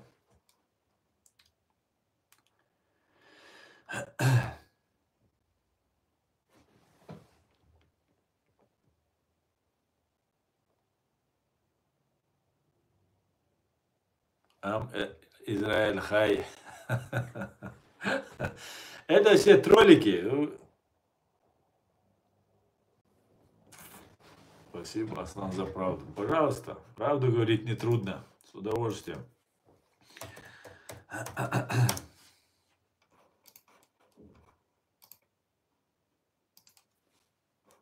Кстати, Магомеда Даудова раньше звали не Магомед Даудов. У него было другое имя. Его звали, по-моему...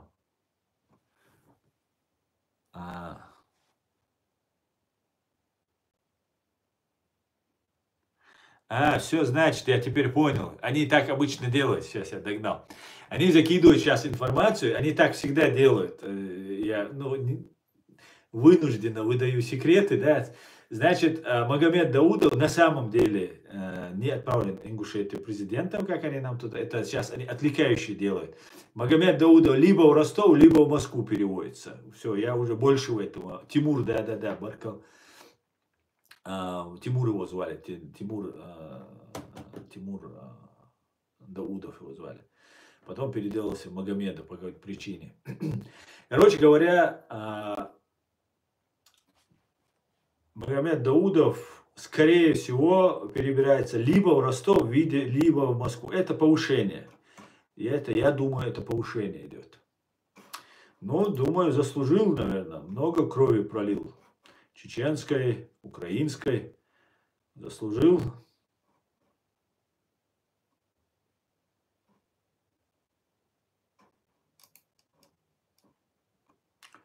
Любомира.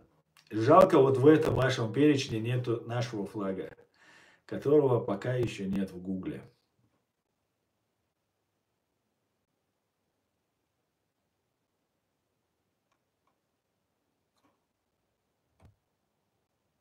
Благодаря Сталину Советский Союз смог встать на ноги, пишет Дмитрий Глущенко. Дело в том, что для того, чтобы Советскому Союзу встать на ноги, нужно было уничтожить 42 миллиона на войне людей и около 100 миллионов убитыми и репрессированными и далее. Короче, половина своего населения нужно было уничтожить, развязав войну страшную и внутри репрессии.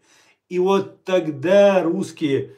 Благодаря Сталину Советский Союз смог встать на ноги, оказывается, понимаете? Надо убить 100 миллионов человек, изгнать их в тюрьмах, чтобы встали на ноги. Я же сразу не понял сразу, что оказывается, благодаря Сталину. Дмитрий, у меня есть еще лучшее предложение. Еще лучше. Вы же Сталина любите, благодаря ему стали на ноги. И сейчас вы находитесь в лежачем положении, в котором вас Сталин оставил, хоть ты считаешь на ноги. Но у меня есть еще лучшее предложение. вместо нового президента я вам предлагаю назначить Кадырова. Или давайте, может, даже Даудова можете вместо Путина назначить. Я вам гарантирую, ничем, тоже кавказец, тоже рубаха парень, правда, по-русски говорит отвратительно, причем оба. Но и Сталин тоже, кстати, не очень говорил. Поэтому вас устроит. Поэтому полный вперед. Давайте берем Рамзана Кадырова в президенты фашистской Русни. И все, и заживете. Вам понравится. Вот 100% увидишь, тебе понравится. Вот нас уже 463 добавилось, смотрите. Было 395, почти 400, а сейчас 463. 63 человека, 68 человек добавилось. Буквально за, сколько, 82 минуты было. За 9 минут добавилось, сколько я сказал, 68, да, 68. Отлично, друзья, отлично. Если так пойдем, скоро мы 70 тысяч сегодня мы быстро. Сейчас 67 уже. Отлично. Давай, давай, поднажми, Дион, да.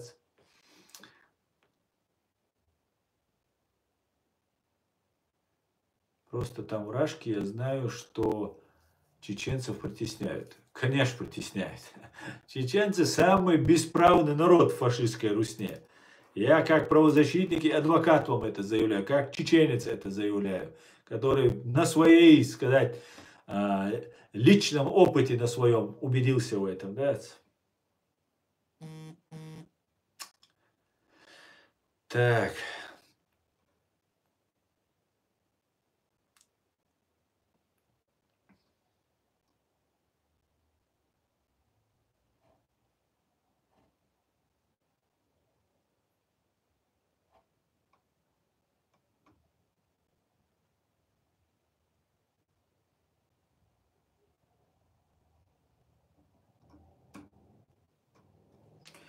Я смотрю, вы тут очень разошлись, девочки.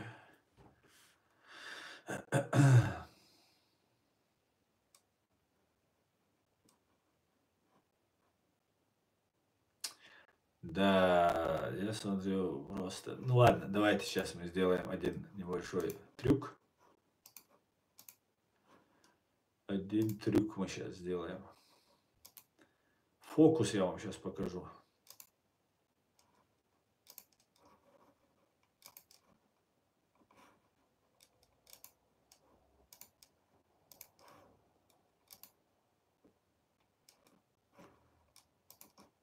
Опа, куда делись? Куда делись, да?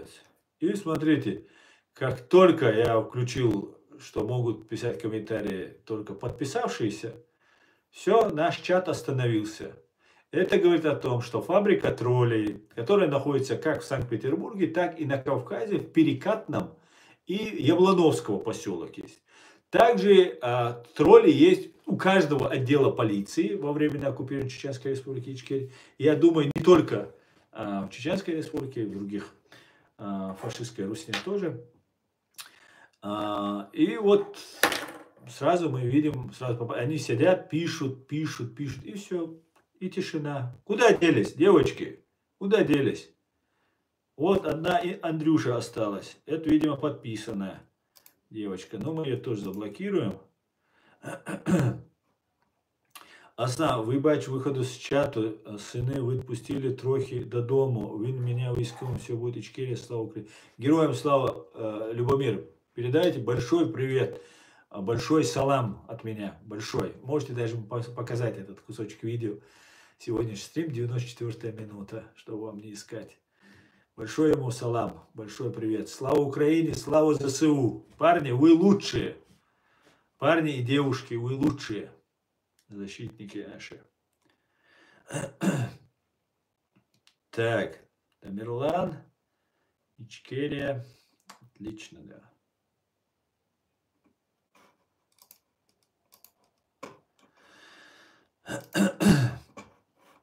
Так, ну мы что, не собираемся, что ли, в тренды заходить? Почему у нас сегодня в пределах 1000 человек только смотрит? Где 3-5 тысячи наших верных зрителей. Да. Машоля Мустан, Делир Саламашо, Аоль Маш. Салам всем свободным людям, салам ассалам. Салам, мой дорогой. Салам.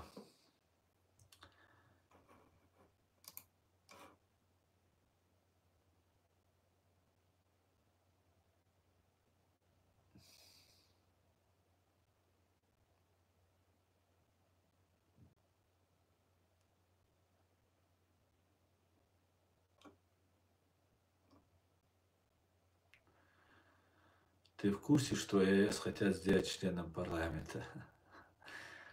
Для того, чтобы Ичкерию делать членом парламента или чем-то, кого-то кем-то делать, надо нас спросить. У нас есть легитимная власть. Не симулятор, который устраивает турецкие спецслужбы, русские спецслужбы и некоторые здесь европейские спецслужбы. В лице Закаева, Кутаева, которых только что я сейчас вам зачитывал. Кем они были тогда. Дагестана, свой министр культуры Чеченской республики Ичкерия освобождал Дагестан с повязкой. Правда, сам воевать не ходил, но дискредитировал нас полностью. Ну и так всегда было. Поэтому о чем вы говорите? Какая Ичкерия?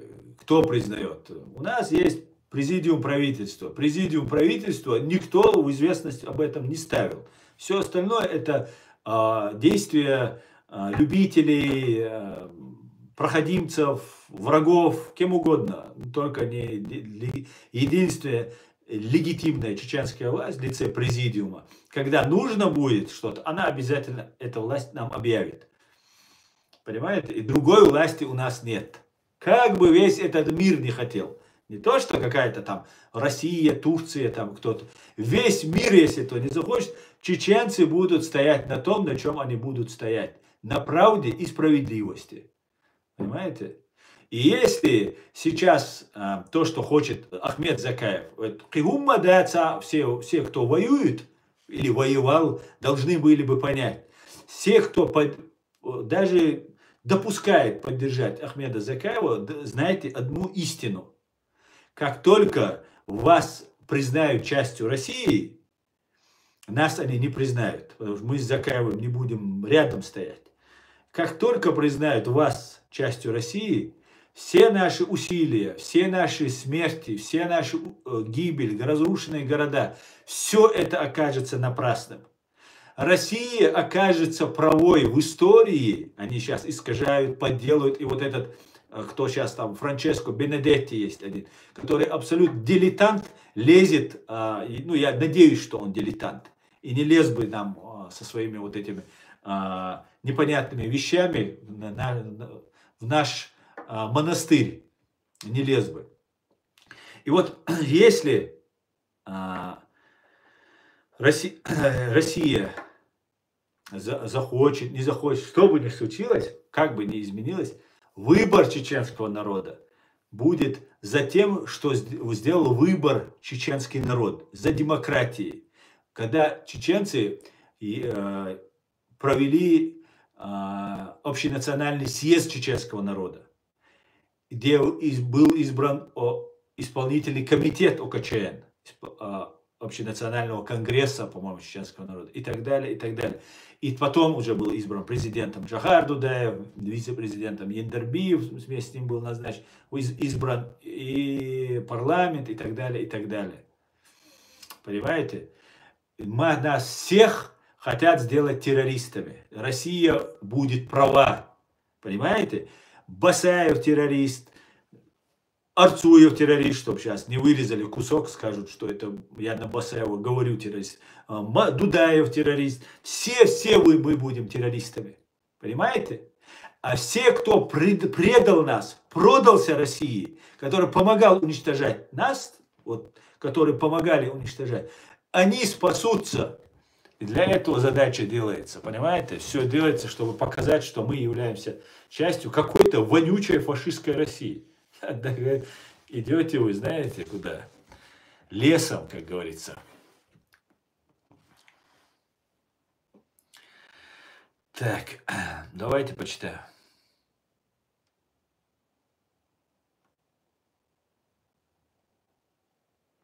Дуже приємно бачити у вас вышиванцы. Так тримайте. Спасибо, миротворец. Спасибо. Видите, как у нас, вот кто у нас сейчас, 1700 почти человек смотрят в YouTube. И вот смотрите, как остановился чат. Я просто убрал, вы видели, там не останавливаясь, они писали маты, оскорбления, там все. Я просто убрал, что только 20 или 10 минут подписаны, только может писать комментарий. Поставил вот эту галочку. 10 минут всего. Все, сдуло ветром всех вот этих защитников там Палестины, врагов, ненавистников там Ичкерии и так далее. Все, сдуло, нету. Куда вы делись? А? Потому что это тролли, это которые пишут комментарии. Не верьте им, не верьте. Это их задача отвлекать нас. Джохар Дудаев герой. Совершенно верно.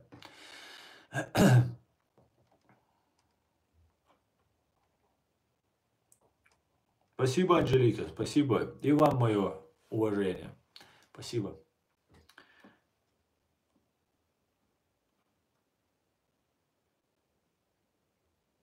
Спасибо, Бенито, спасибо.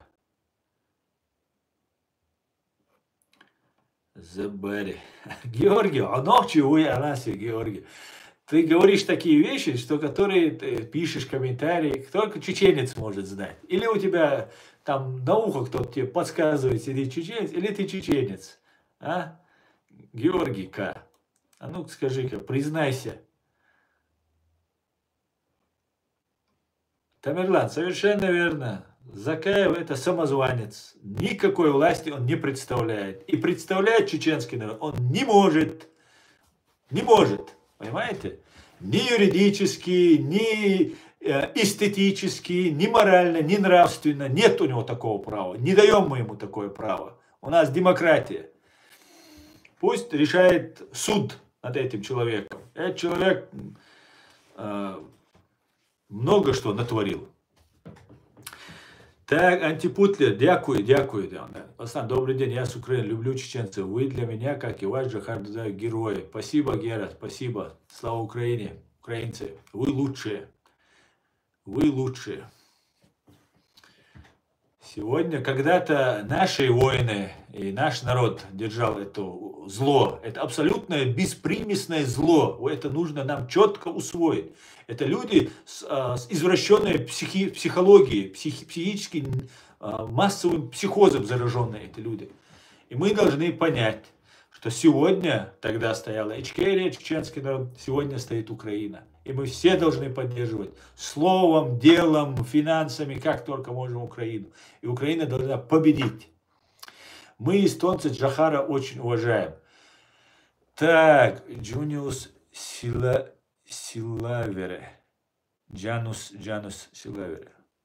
Джанус, как раз вы не поверите, у нас с моим другом состоялся недавно разговор.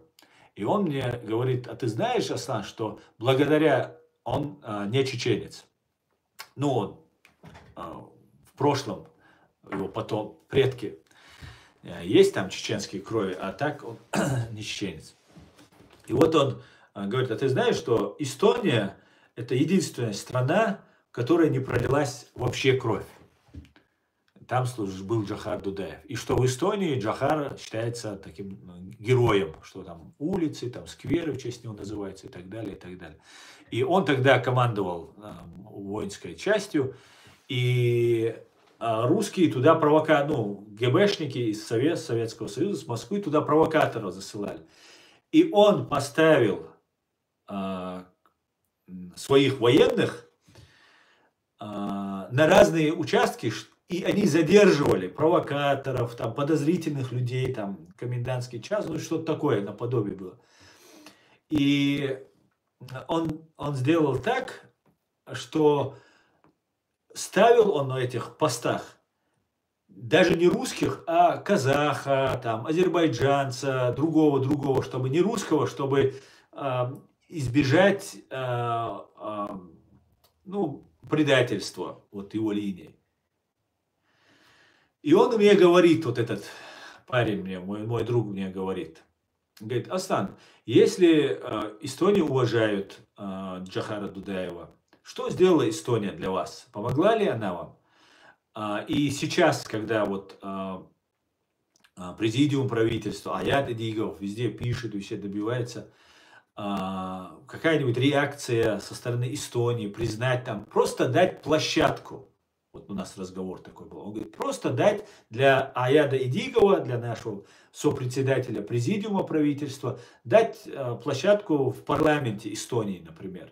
Дать ему слово, чтобы он мог высказать, донести свою позицию до мира и так далее, и так далее. Это должна была сделать давным-давно уже Украина, воюющая, сражающаяся. Но она пока этого не сделала, тоже ждем и от Украины.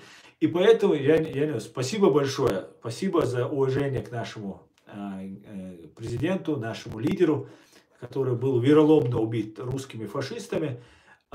И знаете, конечно, вы мне сказали такие хорошие слова, и я сразу что-то прошу. Вам может показаться, но я обращаюсь не только к вам, я обращаюсь в лице вас, всем эстонцам. Пожалуйста, друзья, если есть депутаты среди вас, если кто есть возможности, есть выходы, есть, у нас есть президиум, нам нужна площадка, нам нужно, чтобы нас услышали, нам нужно, чтобы нам помогли. Россия использует, вы видите, то, что творит Ахмед Закаев, вот эти люди не заботятся о чеченском народе, о чеченском государстве, ни о чем, они только о себе. И всегда они преследовали интересы Кремля. И вот таким вот образом они нас везде пытаются дискредитировать.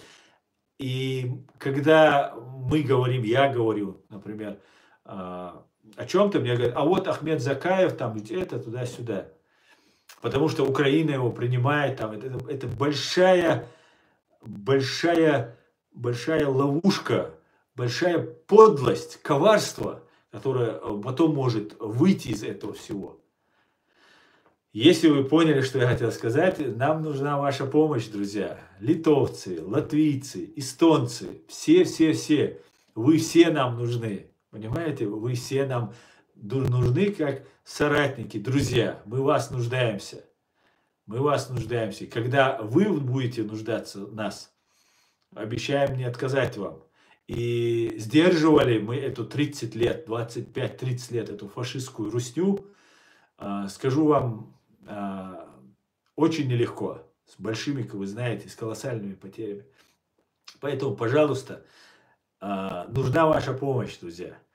Нам нужно, у нас есть все основания, документы, юридические, правовые, поддержка. Все чеченцы поддерживают наш президиум.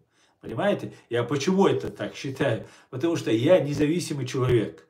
Мне, кроме правды, ничего в этой истории не нужно. Особенно после того, как я вляпался, поверив там вот Ахмеду Закаеву и вот это его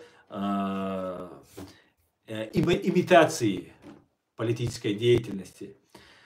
И мы хотели бы, чтобы на нас обратили внимание и чтобы мы смогли донести правду, что не этот симулятор, который выгоден при помощи России, Турции, там, 3-10 делается, а что это вот легитимная власть. И если я поддерживаю, а я себя знаю же, я же не, может, вы мне, может, не поверите, но я абсолютно не предвзят. И именно поэтому я дошел вот до президиума правительства, хотя мне ловушки расставили и заманили меня вот в эту симулятор под названием Ахмед Закаев и его вот это так называемое правительство. И я понимаю, что и вы можете попадать в эти же ситуации. И еще что страшнее, что неприятнее, молодежь наша попадает. А нам нужно мобилизовать евреев, вас тоже это касается. Ведь русский антисемитизм используется не через русских, а через кавказцев. В частности, это было с дагестанцами, которая вот антисемитская выходка была. И точно так же, вот вы видите, пишут, вот отрубились все защитники Палестины и все мои хейтеры исчезли. Вот я чат выключил, YouTube, все, нету их. 10 минут нужно быть подписанным, чтобы писать комментарии. Все, их нет. Вот о чем я хочу сказать, что они против вас работают, и вы должны это осознать. Да бывает, сиюминутную выгоду, может, вы сейчас не увидите, поддержав чеченцев там и так далее. Потому что все преследуют сиюминутную выгоду. И я это понимаю. Потому что я сам преследую сиюминутную выгоду для своего народа. Но не сиюминутную, а в целом я бы хотел, чтобы и вы увидели это так же, как и вижу это я. Чтобы мы могли вырастить поколение, где новая молодежь, наши молодые ребята, которые не будут попадать вот в эти разные капканы, которые они расставляют, что будут дружить эстонцы, евреи, американцы, немцы, украинцы, все на этой земле, кто не мешает другим жить. Как-то так, друзья. Спасибо еще раз. И я извиняюсь за то, что вот когда вы сделали такой хороший пост, я затронул эту тему. Но не лично к вам, еще раз говорю, а ко всем эстонцам и не только к эстонцам. К всем странам Балтии, к полякам, ко всем. Кто хочет помочь и имеет возможность, с удовольствием примем. С удовольствием.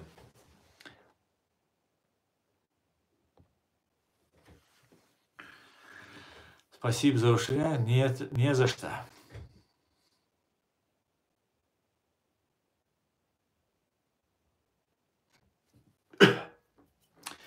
Так.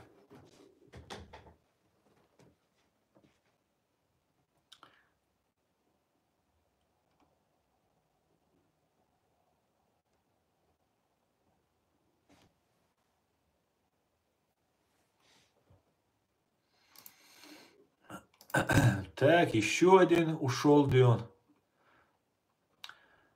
Ушел незамеченно. Ушел Зелимхан незаметно, да. Я здесь. Ахмад Силас.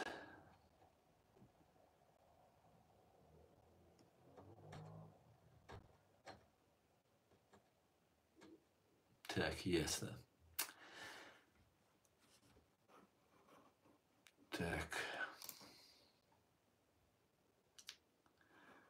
Ну что у нас? Опять что-то? Опять 25, да. Так.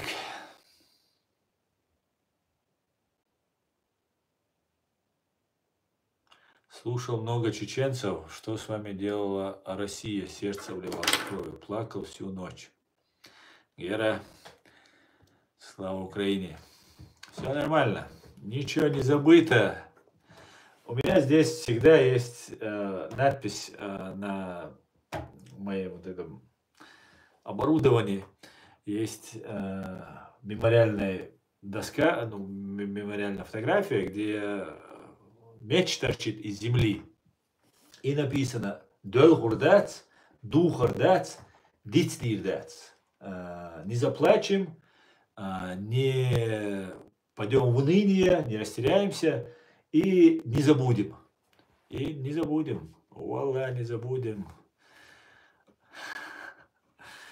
Проще умереть, чем забыть.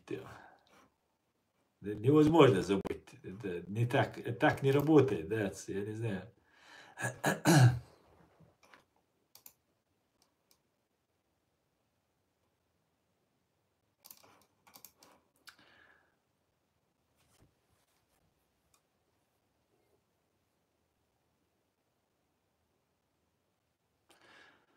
Россия делала много непонятно. На встрече чеченцев поживете примирение. И по пути нашего посланник. И вы не люди, и не чеченцы, говорит.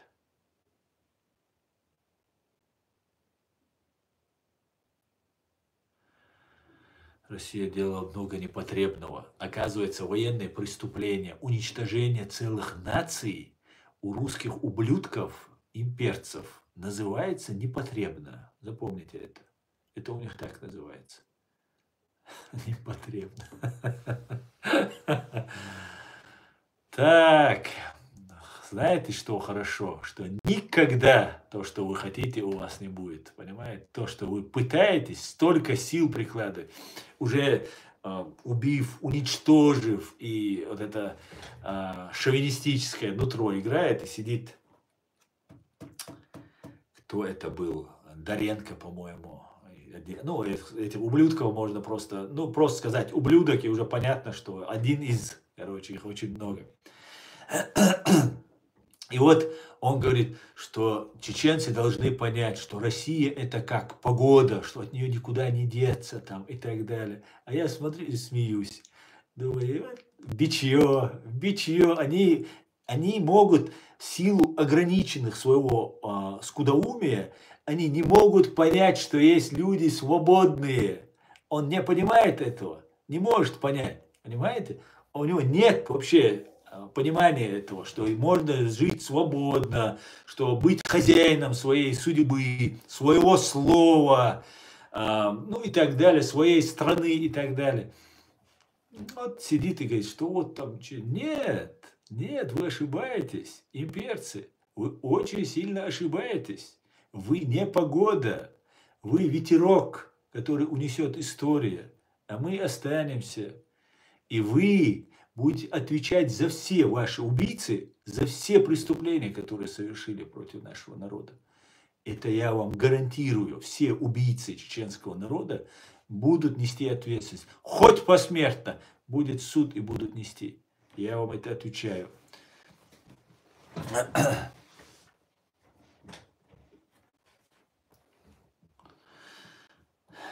Слава украинскому народу. Героям слава. Героям слава.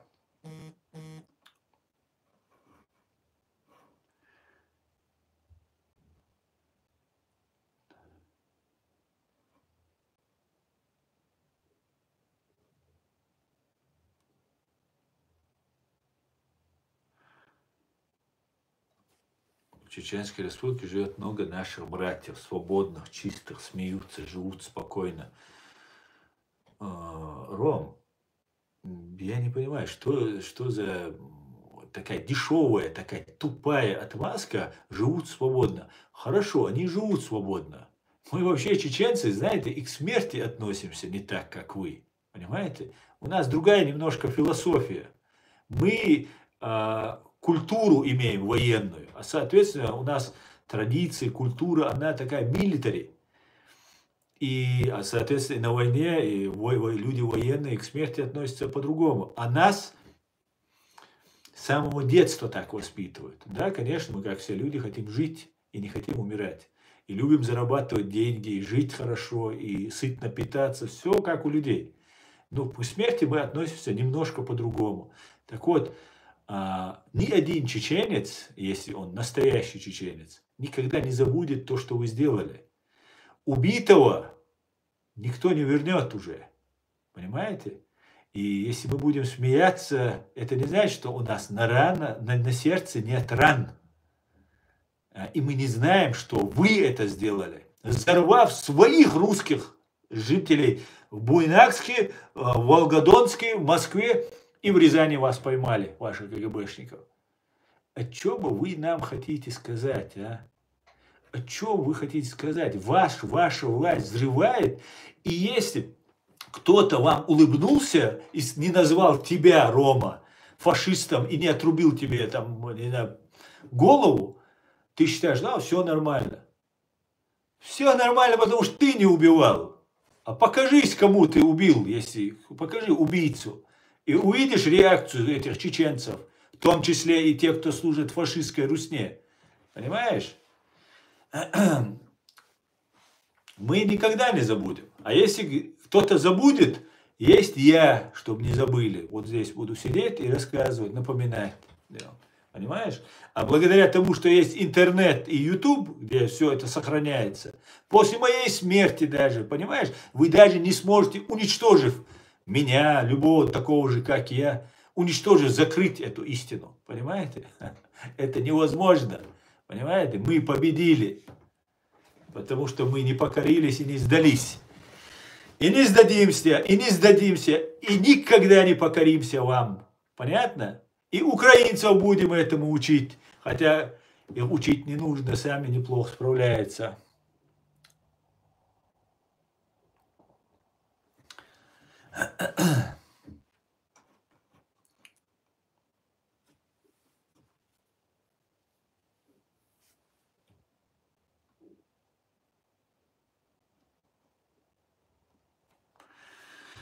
Кто забрал у деда таблетки? Послушай меня, пожалуйста, говорит, я черкес по происхождению, мой народ воевал с Россией 101 год, и мой народ они истребили почти, но я и мои братья никогда не будем жить вместе. Рома Романов.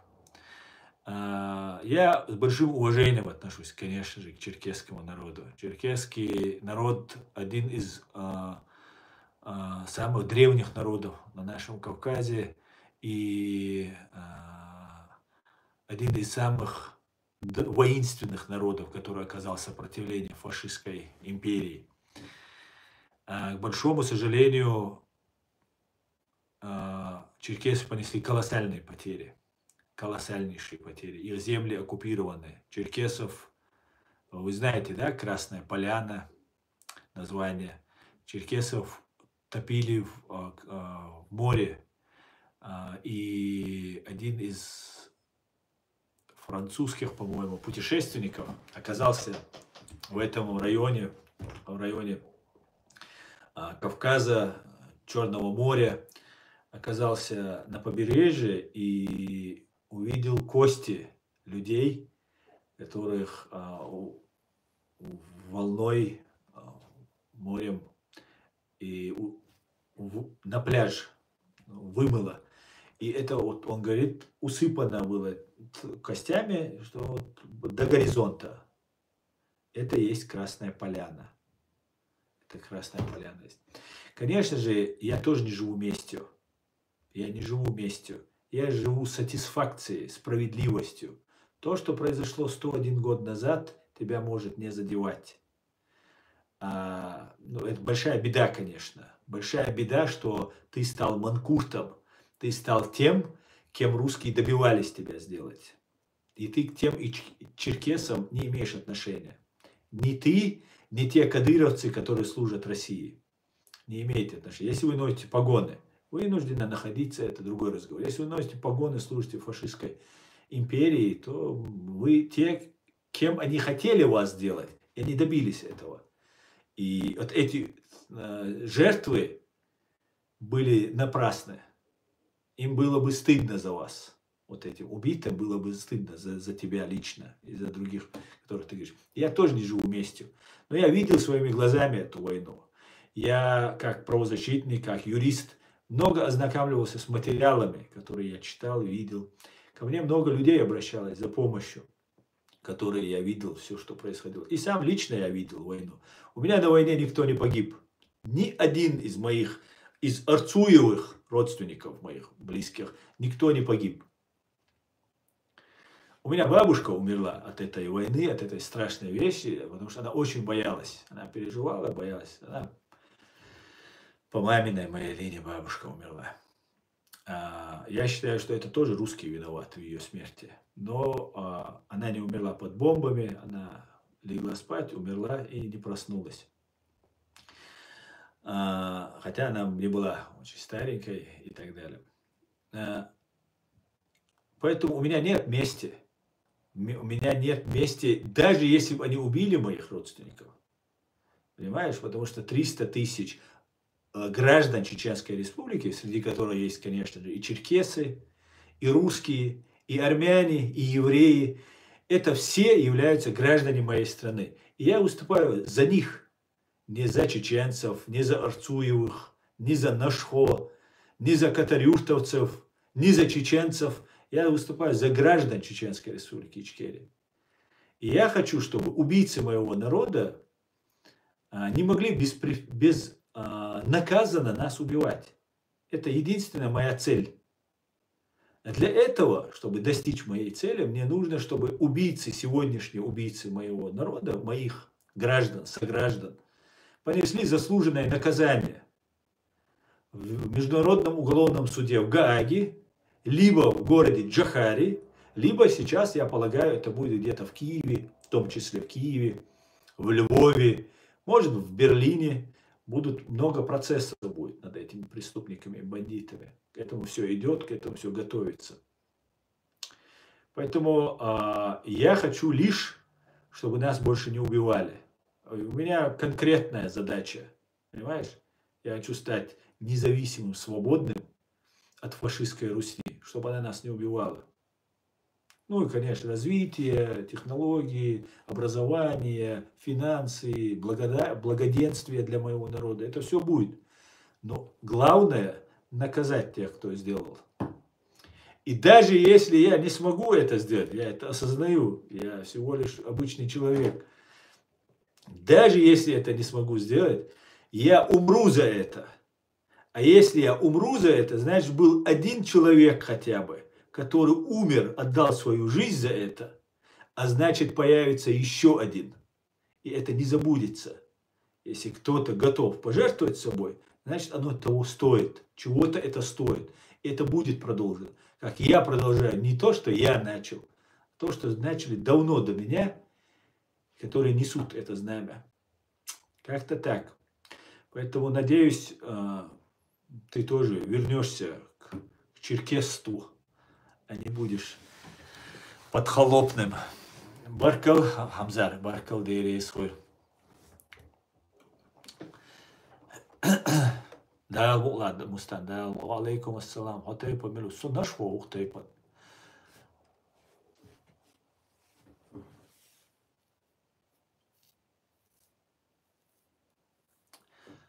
Хамзар, да, баркал, баркал.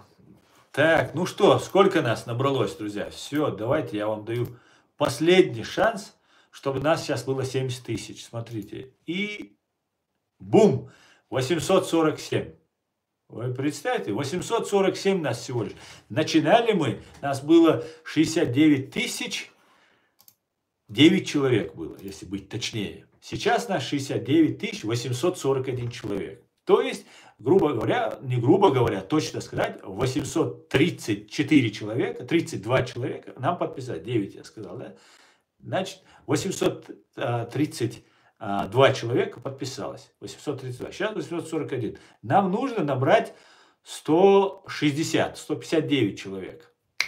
У вас еще есть время, парни. Давай, давай, давай.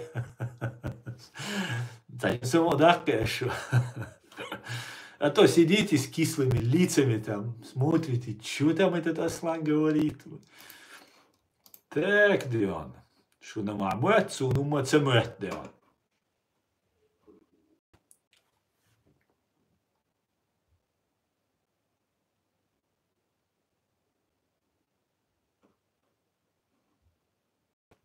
Очень правильно говорите, Сибирь вернется в родную гавань, говорит человек с китайским ником. Я, в принципе, уважаемые китайцы, не против, чтобы Сибирь туда ушла. Это меня вообще мало волнует. Да? Это вам уже придется с англичанами, с американцами за Сибирь разговаривать. Там очень много нефти, газа. Там англичане давно все освоили, уже до китайцев давным-давно. Поэтому это вам с ними разбираться. Ну, так я не против. Дарю, отдаю даже. Дарю, безвозмездно, забирайте. Где флаг USA покупал? Я флаг не покупал, мне его прислал мой друг из Америки. Этот флаг висел в государственном здании,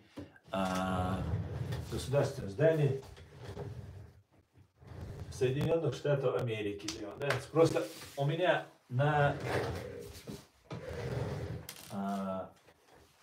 как сказать, у меня, когда был полный этот эфир, так, неправильно, когда был полный эфир, имеется в виду, когда в горизонтали, он помещался весь, и было видно, он больше, чем ичкерийский флаг, и он помещался. А тут его не полностью видно. А так, мне нравится, очень нравится мне этот флаг. Очень.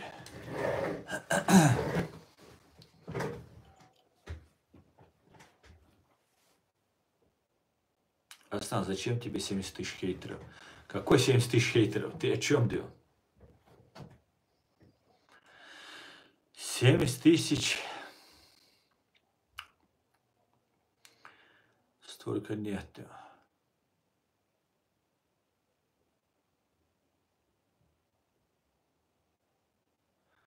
Салам, Аслан. Я недавно слышал вещание из Турции на YouTube, как хорошо живут кавказцы и чеченцы в Турции, как они ассимилировались. Объясни разницу интеграции и ассимилироваться. Баркал. Салам, Эд.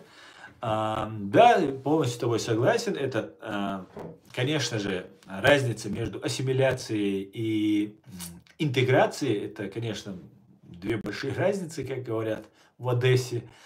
На самом деле ассимиляция, это, если коротко сказать, это раствориться, ассимилироваться, раствориться в новой культуре, в новом этносе. А интеграция – это внедриться, остаться тем, кем ты есть, но внедриться в это общество и находиться вот независимым таким субъектом в ином обществе. Это называется интеграция, когда вы налаживаете мосты, дружите, общаетесь, работаете и так далее, и так далее, и так далее. Ассимилироваться – это перестать быть тем, кем ты был до этого, и стать тем, кем новым обществом, стать таким же, как новое общество, в которое ты прибыл. Как-то так. Как-то так. И да, Эд Мамедов, который это пишет, Эд сообщает, что он из чеченцев, переселившихся, ну или же там еще нужно выяснять, разбираться эти вопросы, потом сам, наверное, если захочет, сам расскажет. Но много чеченцев, которые туда уехали, и одни, скорее всего, это из дед Эда Мамедова, они ассимилировались. Это то, что дает Турция. Если русские, Россия, имперская Россия на протяжении вот этого долгого времени, вот сейчас в последнее время мы только увидели, что главой Чеченской Республики, глава не глава, марионетка не марионетка, но в лице чеченец. Чеченец не чеченец, может он и не чеченец, но по крайней мере как чеченец разговаривающий и так далее.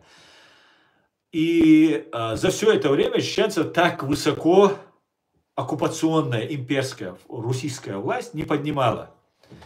Даже предателей, да, кто им служит, они их так не поднимали. И в этом плане Россия была, ну скажем так, предпочтительной. Какой бы она жестокой ни была, что бы ни было, она не давала нам ассимилироваться, раствориться в них. Она четко делила черту между нами. Вы чеченцы, мы русские. Вы бандиты, вы самые такие, вы плохие, вы такие. И она всегда нас держала в форме. Мы всегда знали, даже самый продажный понимал, насколько он ничтожен в их обществе, что они его не ценят, и он никто и никак. В отличие от этого, у Турции немножко другие позиции. Конечно, Турция тоже империя, но я про имперскую Турцию, не про нормальных турок говорю, а про имперскую Турцию. Имперская Турция, она под видом ислама, не отторгая нас, она еще больше ассимилирует. Понимаете? Вот насколько будет. А по коварству, по вероломству Турция нисколько, турецкая политика, нисколько не уступает русской политике. И если они придут к тому империализму, о котором они заявляют, то да, они на Кавказе собираются быть хозяевами нашей земли через своих агентов влияния, тюркоязычных граждан Чеченской Республики Ичкерия и некоторых других чеченцев, которые в силу каких-то разных обстоятельств оказались в дружбе или там на территории Турции или в дружбе с ней и так далее. Поэтому как-то так, друзья. Так, друзья, сколько нас уже? Давайте еще раз посмотрим. 911. С вас 89 человек еще, господа, и стрим заканчивается. Мы уже 134 минуты, больше 2 часов в эфире. Осталось набрать 89 человек. 89. Нас 911 уже. И будет 70 тысяч. И будет, все будет Ичкерия, да, мула. Сейчас нас смотрит 1340 человек. Друзья, я напоминаю вам еще раз, наш канал на территории фашистской России запрещен. Только когда я выхожу в стрим, его можно найти. Или либо по ссылке, если кто-то пошлет. Поэтому внутри России, кто находится, ссылки не посылайте, комментарии не пишите, лайки не ставьте. Все остальные, пожалуйста, присоединяйтесь, нам нужна ваша помощь. Поэтому все, кто находится сейчас в России, как видят мой канал, сразу же подписываются, потому что после того, как я отключу стрим, вы мой канал не найдете на территории фашистской России. А на территории больше всего наших подписчиков и просмотров у нас, зрители, у нас это Россия, Российская Федерация. Так называемая Федерация. Никакой Российской Федерации она не была. Федерация она не была. Федерация, вы, наверное, знаете, что такое, да? Чтобы вновь и вновь не объясняйте. Так, друзья.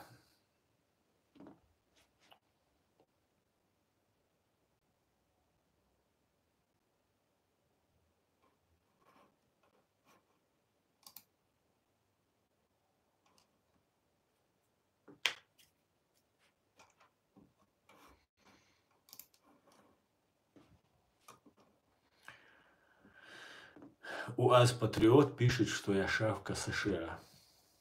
УАЗ Патриот. Ты ник другой назвал. Я не хочу просто называть эту машину, чем она есть, но если ты себя ассоциируешь с ней, то ты дерьмо, извини, выскочил. Ой, ну ты сам понимаешь, лучше быть шавкой, чем этой субстанцией. Да. Так.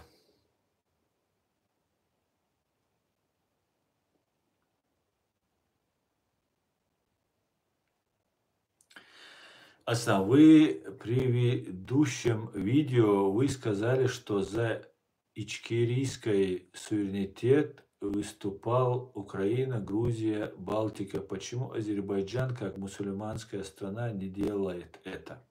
Джимми Фокс. Ну, я вам скажу, что кого вы называете? Украина, Грузия, Балтика. Страны Балтии – это отдельная вообще история. Это свободные и, знаете, передовые в цивилизационном плане страны, не отличающие от нас, советских тех стран. Грузия поддерживала, Украина тоже поддерживала. Не так, как хотелось бы, и что и Грузия не так, как хотелось. Ну, это было. Азербайджан нас тоже поддерживал. В Азербайджане лечились наши бойцы, Азербайджан принимал, но, и мы, как мы знаем, наши чеченцы воевали за Азербайджан.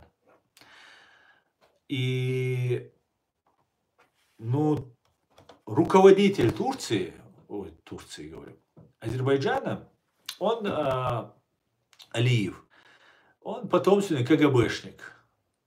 В Азербайджане нет демократии. Власть в демократии не передается от отца к сыну. И он не может сидеть вечно в этой власти.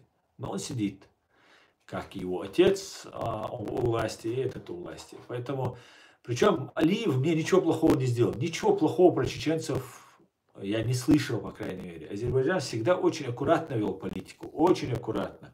Никогда не оставлял места, чтобы чеченцы могли быть недовольны. А простой народ, простые азербайджанцы, мне кажется, просто на бытовом уровне, это самые искренние были сторонники чеченцев. Вот кто был азербайджанец, поддерживал.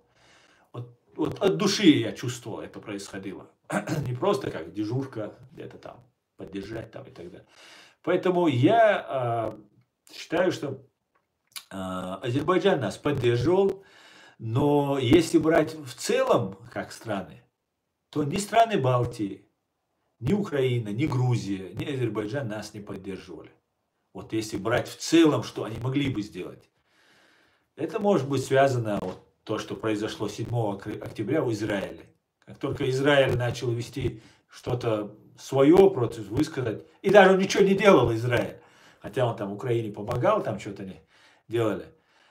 И то демонстративно Израиль показывал, что, не помните, Зеленский там возмущался, почему Израиль нам не помогает, почему там это, 3-10. Но демонстративно Израиль показывал, что он со стороны, может, кулуарно что-то происходило. А так он показывал, что он дистанцируются от этой войны, что они участвуют. И вот тебе на, дистанцируйся, не дистанцируйся, людоеду захотелось съесть, он съест, без разницы. Вот точно так же и Азербайджан, который находился между молотом и наковальней, который находился с оккупированной территорией, битый, да, хоть война не проиграна и так далее, но в этом сражении Карабах был взят, и азербайджанцы чувствовали себя, ну, скажем так, неудовлетворенными. Ну вот сейчас все поменялось, и я думаю, и азербайджанцы изменятся, будут лучше относиться. Но я не хотел бы, чтобы через Азербайджан нас тянули к тюркскому миру. Еще раз, еще 1000 раз. Друзья, я большим уважением отношусь к тюркам, азербайджанцам, нашим кавказским тюркоязычным людям. Я вообще не делю вас там такой-сякой, в смысле вы плохие, потому что такие. Но я опасаюсь, имея трагический опыт с фашистской Россией, с ее империализмом, нам новый империализм, который, мы знаем турецкую политику, немножко и сталкивались, и наши чеченцы переезжали вместе с русскими заодно. Нас использовали турки всегда, всю историю. Это правда, и к большому сожалению, я буду ее говорить, кому бы это не нравилось. Поэтому вот если через Азербайджан нас начнут пристегивать, мне это не устраивает, мне это не Турции там быть на вторых ролях. Нет, нам какая разница, воевать против Турции или против всего. Мы будем свои права. У нас есть международное право, у нас есть, мы знаем свои права, и мы будем отстаивать свои права ровно так, как мы можем, в соответствии с международным правом. Как-то так, да. Так, давайте я перемотаю. Так, давайте, сколько нас уже? Все, мы уже близки, парни, да, к цифре. Цифры мы очень близки. Сейчас проверим. Бабам! 995. 5 человек. Спасибо, Александр, за подарок.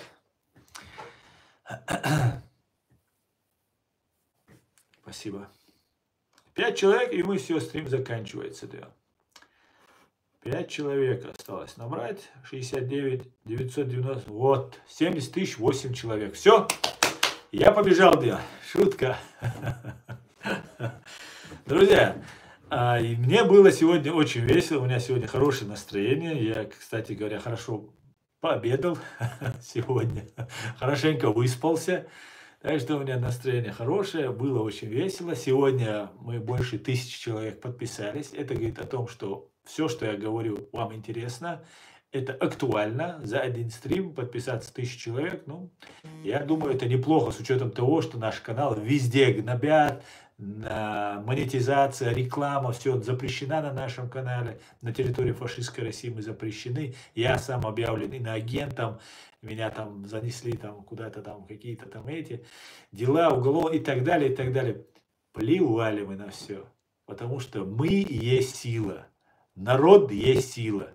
Мы свободные люди. Мы и есть сила. Мы и есть демократия. Мы и есть власть. На этом я свой стрим заканчиваю, друзья. Слава Украине! Все будет Ичкерия. Господи, благослови Америку. Я постараюсь завтра тоже провести стрим. До свидания, друзья.